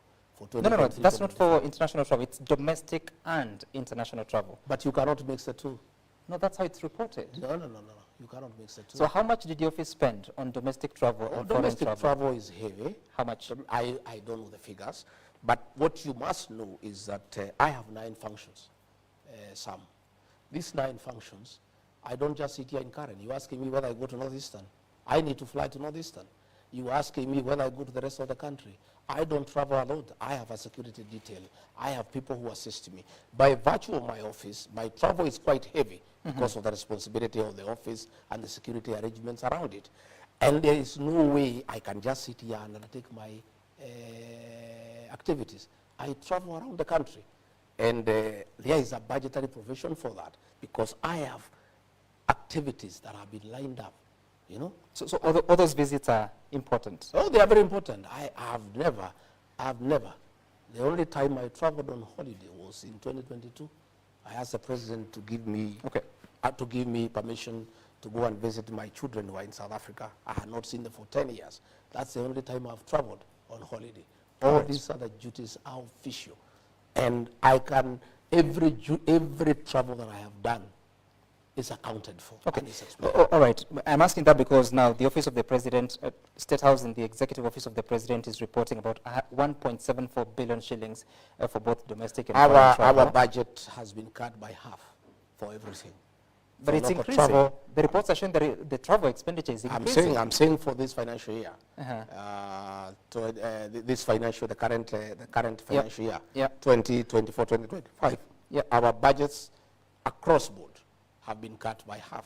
Even our development budget, we have no money to maintain this residence. All right. We had zero. All the development expenditure in the austerity measures has been removed. And finally, during those austerity measures that were announced shortly after the rejection of the Finance Bill 2024, some of the offices affected is the Office of the First Lady, Office of the Spouse of the Deputy President, and Office of the Spouse of the Prime Cabinet Secretary, as announced by the government. How has that affected the operations of your spouse? Well, my spouse, Pastor Dorcas, had a very, very important program on addiction and widows program. And I must commend her. She did a fantastic job. She has helped hundreds of children who are addicted and successfully rehabilitated them and gotten them into income-generating projects and really changed many lives. And her work was supporting my work in terms of eradication of illicit brews, and how she was dealing with those who are already patients in terms of addiction. That program, of course, has adversely been affected. She had very many camps that are now having challenges because they don't have funding. But we are appealing to many well-wishers. I am personally putting in a contribution from my salary. We have many well-wishers who are supporting her, and shortly we'll be having a major funds drive to ask the people of Kenya to support that program because she cannot send those children away. Those are children who need help. Those are children who are sick. And the fact that the government cannot fund that program anymore does not mean that those children will be left unattended. Was that decision a good one? To cut? In my view, I don't think it was the right decision, but that decision was made and we accepted it. Did you speak to the president about it? We cannot argue with it. But I can tell you the program my spouse was doing has the support of very many Kenyans. She has assisted many children who would have been destroyed, who would have died, and given them a second chance. She had had opportunities to go even for weddings for people who are previously addicted, have abandoned alcohol, and have found somebody to marry. It's such a successful program. It's unfortunate that in all these measures, the budget for our office was scrapped, but we are not complaining. We are saying that we are asking well-wishers and people of goodwill who think that she was doing the right thing to continue supporting that program. We'll be making an appeal to the people of Kenya to support that program so that we can help the children who have been addicted. All right. There are very many questions, including those that are coming from Kenyans, but you have to bring this to a close. And I want you to look at which camera, which is your camera, here, and just give your closing remark and what message you have for the people of Kenya, but also the president before he departs. Well, I want to say thank you very much. I wish my boss, President William Ruto, safe travel to the UN. Please represent us well, like you have always done, and let our country shine in the international fora. I want to assure the people of Kenya that despite difficult moments in this country, there is hope. Kenyans are very prayerful people, and I know that people are very patient. They endure a lot, and there's a lot of resilience. Looking ahead, I see a bright future. Difficult as things are, I think there will be a good future for this country. I want to ask the people of Kenya to pray for me so that I get strength, I get courage to soldier on despite the challenges, despite all that is going on around us. These are challenges that have been seen by other people there before, and I'm sure I will overcome them. We believe in the power of prayer. I want to assure the Church of Christ that I support their programs. We had an MOU with them. I believe in the freedom of worship. I believe that we should let the church regulate itself so that they can be able to carry on with the good work that they are doing without too much interference. Otherwise, I want to thank the people of Kenya for listening to me. I want to thank you, Sam, for coming over. And I look forward. And also be looking for me. I'm the one who looked for you. I had some people asking, why doesn't Gachagua do national television? But you guys don't look for me. The people who do the people who do the vernacular stations are always looking for me, and I'm always available, Sam. We have been looking for you for a bit of time. No, but you are saying I'm the one who looked for you. Please look for me. This time around, yes. Please look for me. I am available. And many people, were doubting my capacity to express myself in the English language. You remember to the run-up of the election, many people, had very low opinion on my level of education and power of expression until I went to the running mate debate, and then they knew that I know something. So please be looking for me. Sure. I have a few things that I know. Right. And I can express myself. Someone saying that Kimani Ichung'wah smoked you out. He didn't. He didn't. He didn't. There's things that I needed to discuss. I don't respond to those politicians. I will never dignify their insults by responding to them. It's not just those politicians. He's the leader of majority. I'll never dignify their insults. I am a self-made man. I do things at my own pace. I had issues that I wanted to address. Okay. Especially I wanted to address the issues of my office because people are trying to create an impression that I just politic. I have a lot of work that I do. I have a lot of work that I have done for this country. I'm a very patriotic Kenyan. And those who try to put for me a tribal tag, they'll be sorry. The other day I went to Nyanza. I got a hero's welcome. People thought that I'm only popular in the mountain. And I really want to thank the people of Nyanza for the love and compassion they showed me. I was amazed and I was excited. I went to Kisii. I got a very good reception. I went to Masaini in Kajiado. I got a very good reception. I am not a tribal leader. I'm a national leader. Okay. And many Kenyans are happy with me because I'm truthful. And that's why you see where I go, I get very good reception. Okay. I'll be all over the country. I'll be traveling all over the country when doing my work, executing my mandate, the one that I've been given by the president. And when the president asks me to do a specific duty, I'll always be there.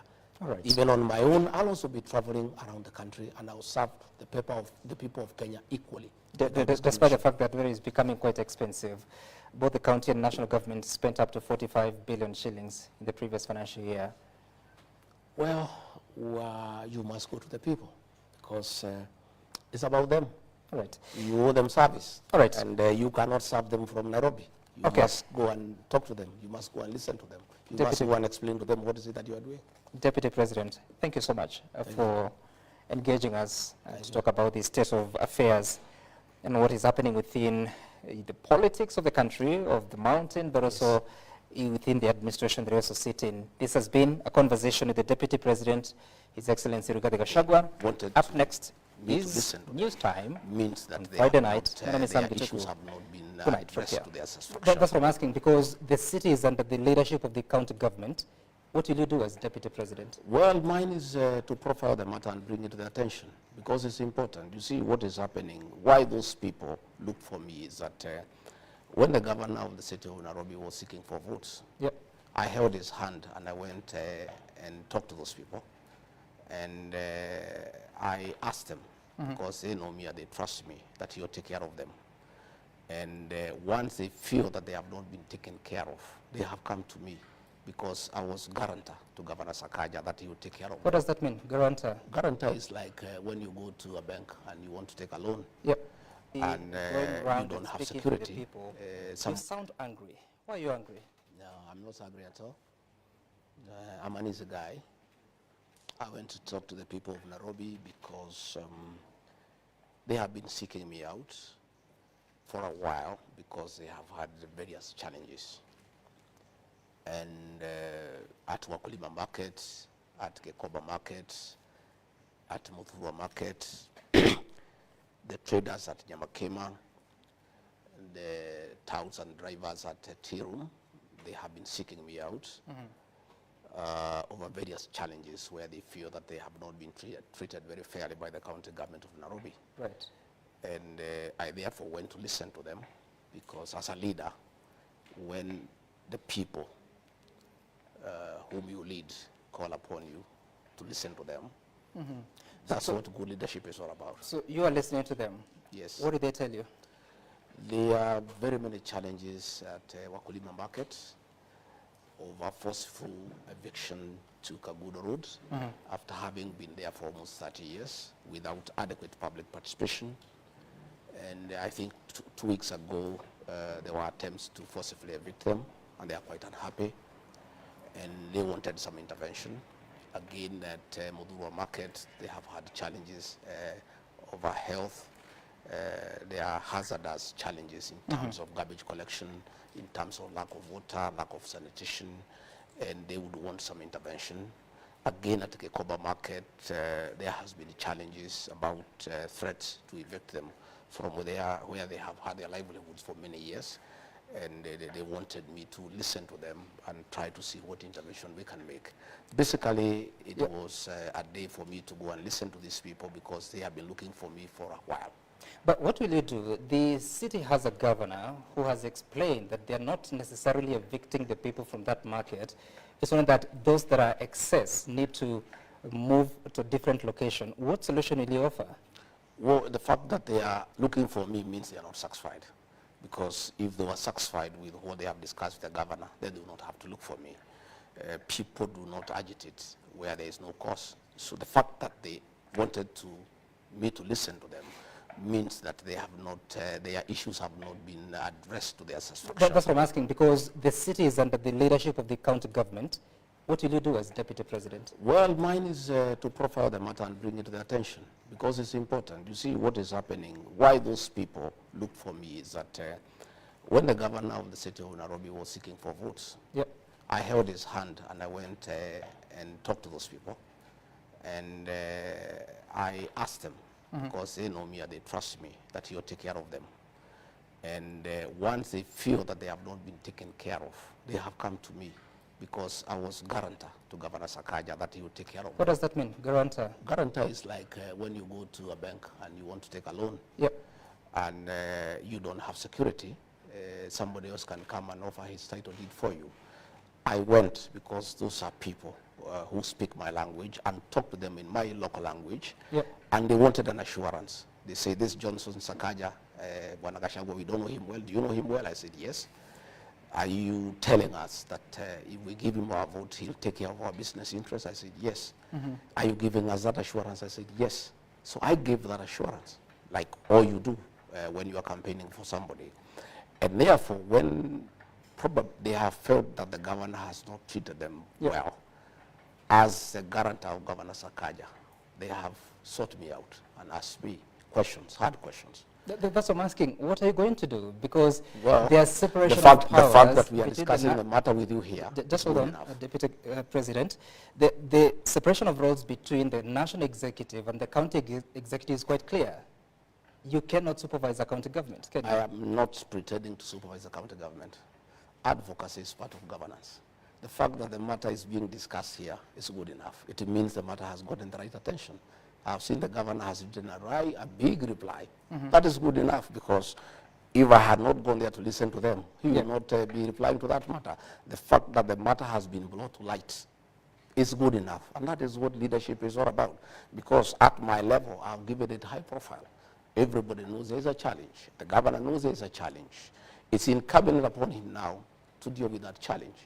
But I have undertaken, my rightful role as guarantor to Governor Sakaja to those people by going there and give them an ear and listening to them. Okay. And because of the publicity that has gone with the tour, the matter now is under discussion, which is a good beginning point. Okay, interesting. And of course, we'll get back to that later on. But first, that was not the only issue that you were talking about while in the city. You also said a few things that I want to reference just a little bit. Mimi siwezi kubali mambo ya uongo, ndio kwa maana wananipiga vita. Kama mko na shida na mimi, kujeni munishtaki kwa wananchi. Who are you talking about? Some you know what is happening, and I had hoped probably before we get into that discussion, we'll discuss matters to do with what I do. And No, then we'll we can get go there. into that. We're just coming from the matters arising from the events that you had in the city. What I am saying is that Yeah. it is everybody's knowledge that I'm a truthful person. And many people are uncomfortable with that truth. When I raised that matter of Wakulima market, I was called all sorts of names, including being called a tribalist. Given the fact that majority of the people in that market come from my community, matter beyond my control. And it was assumed that I'm talking because probably they come from my community. Far from it. In that market, there are traders from all communities. Yeah. And when I bring these matters to light, many people have a problem with me. And the fact that I insist all the time that we honor pre-election pledges. There are things that we promise the people. We went there with Governor Sakaja and promised the people of that market that under our administration, their business can only flourish. It cannot become worse.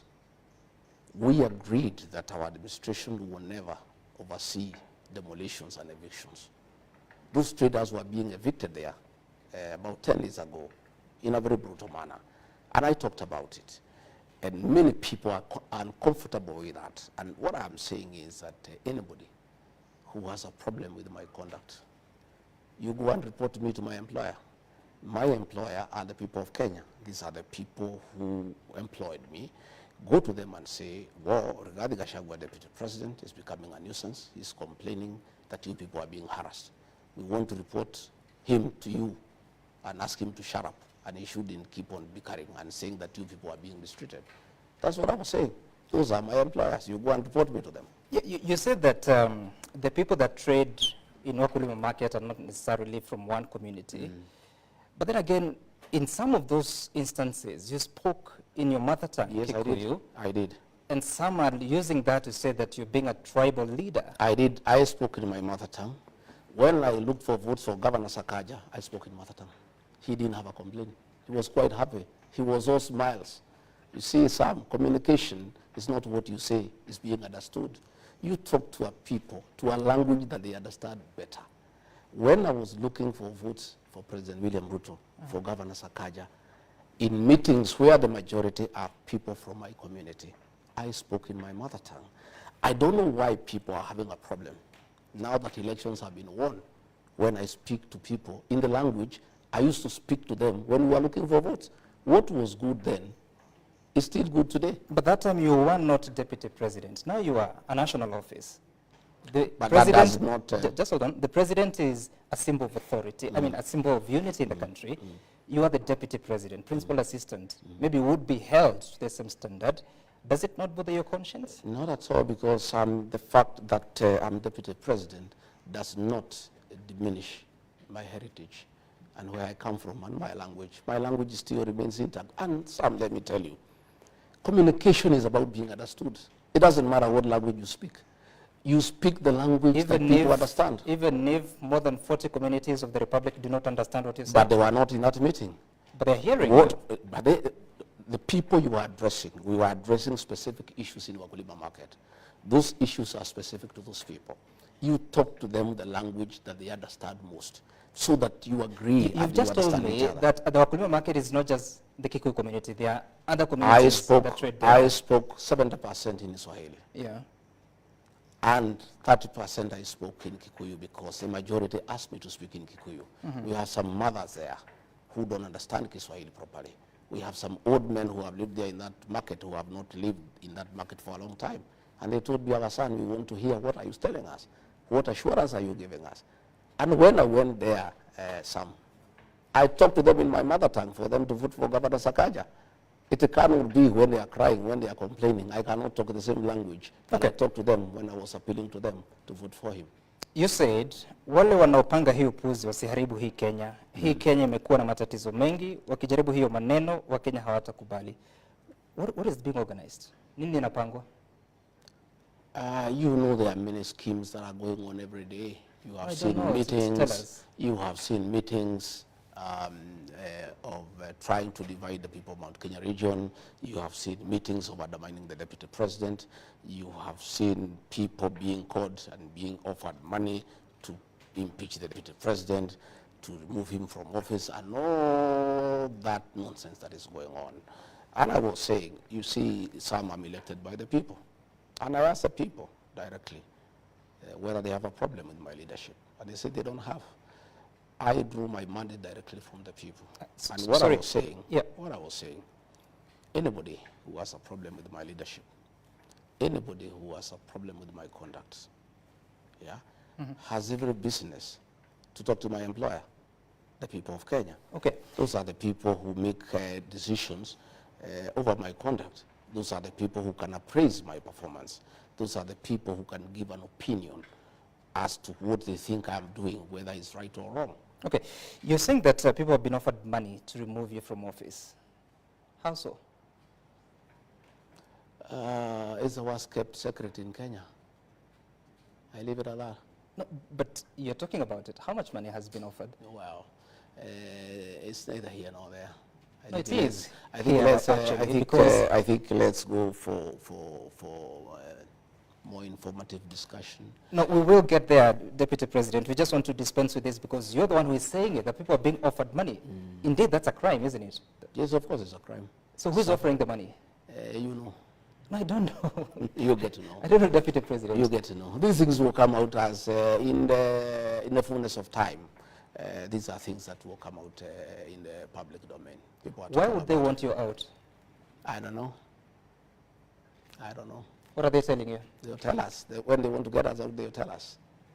They say that I'm high-headed. Yeah, that I am too people-centered. You know, that I'm listening to people too much. You know, that I am asking people to listen to what Kenyans are saying. I don't think it's a crime. I think leadership is about the people. And for you to be a good leader, you need to listen to the people. And I keep on listening to the people myself. And I keep on asking leaders, my fellow leaders, to listen to the people. And I'll continue listening to the people. And that's what I was doing today. And I'm wiser this evening than I was in the morning when I left here. I have known many things. I am well informed. Because you must listen to your employer, because it's important that you listen to your employer. You're saying that people who have a problem with you should consult the people. In what forum? I mean, where is that in the Constitution? Consulting the people about leadership. So that they can take action against you. I mean, where do you place that in the Constitution? I'm talking about leadership. I'm saying before you take any decision on any issue, on matters governance, on matters leadership, it's important that you listen to what the people are saying all the time. And that's what I do myself. I don't, even the Constitution, 2010 Constitution, you know, gives public participation as an integral part of our governance structure. That anything that affects the people drastically, you need to listen to them. You need to go to them. You have seen many things going to court and being thrown out for lack of adequate public participation. Public participation is part and parcel of our life in this country, and more so in matters leadership, in matters governance. Deputy President, who told you there was a plan to impeach you? I am a consumer of information. When you call people for meetings, most of them are our people. When you coerce them, you intimidate them, you offer them bribes, they come and report to us.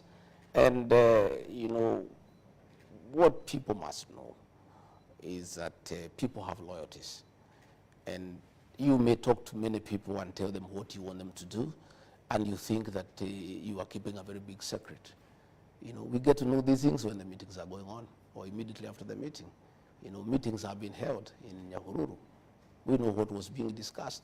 Meetings have been held in Kitusuru, you know, in the house of a cabinet secretary. We know what was being discussed. We know the amount of money that exchanged hands. How much All these things are in the public domain. How much? Never, don't worry. Are you interested in the money yourself? Don't worry about, I don't think anybody will find any of that money, so you shouldn't be worried about the amount. But all these things that are happening, people know, and some.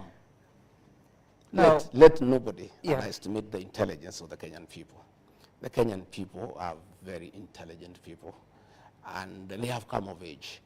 And as I listen to people today, even when I was going to explain to them what is happening, they say, no, don't even bother. We know. You know, Deputy President, the interesting bit is that you're revealing information, but halfway. You've just now revealed there's a cabinet secretary who hosted a meeting in Kitisuru. Who hosted the other meetings? Who organized them? Some have told you. You have seen the meetings yourself. I've just told you what was being discussed inside those meetings. I'm giving you info on what was going on. You are aware of the meetings. The only meeting I know about is of the members of parliament that came out and said that their leader is now... That was not the real issue. No, the real issue is what I'm telling you about. In that meeting, it was discussed that they were going to be the impeached. one that was held the whole night in Nyahururu. The whole night, that was what came out is not the real issue. The one of dividing the mountain into two, the one of looking for another leader, that was not the issue. The issue is how you can force our deputy president out of office. You know, that was the issue. It was the real issue that was being discussed in that meeting. And people know, and they reported to us, many people, most of them were coerced into that meeting. They were intimidated in that meeting. In fact, in the photograph, there were only 28. There were 35. And 7 of them ran away because they didn't want to be photographed. The others were said to be 48. The balance from 35 minus 48, I think is about 15, were not even there. And most of them, the Honorable Mother Wangari, denied that she had not participated. The Honorable Munyoro, the MP for Kegumo, wrote a letter saying he was not part of it. There was a lot of coercion, there was a lot of intimidation, there was a lot of bribery. Coercion from who? For those who have the capacity to coerce. Who are those? Pressurize. You can describe them without naming. You know them. I don't know. Well, Deputy President. you live, you get Sam, you're an adult. You have been around for a long time. I can confirm I am, yes. But I don't have that information. No, you do. You'll find out with the time. And as these conversations are going, because you're saying that there are people who are refusing that they were part of that meeting, there are those that accuse you that you bully people, that you don't listen to the people. In your own county, home county that is Nyeri, I think most of the members of parliament, if not all, have stepped away from you. Why is this? I don't bully anybody. I'm just truthful. I ask members of parliament. Let's unpack that. What does truthful mean? I just ask the members of parliament to listen to the people, to listen to the ground. They call that bullying. It's not bullying. It's just being truthful. You know, people don't want to be told the truth. We have a problem with this country. People want to live a lie.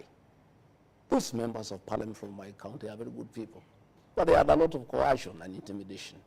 But it doesn't really matter. What matters is that the Nyeri people, I was here the other day, are with me.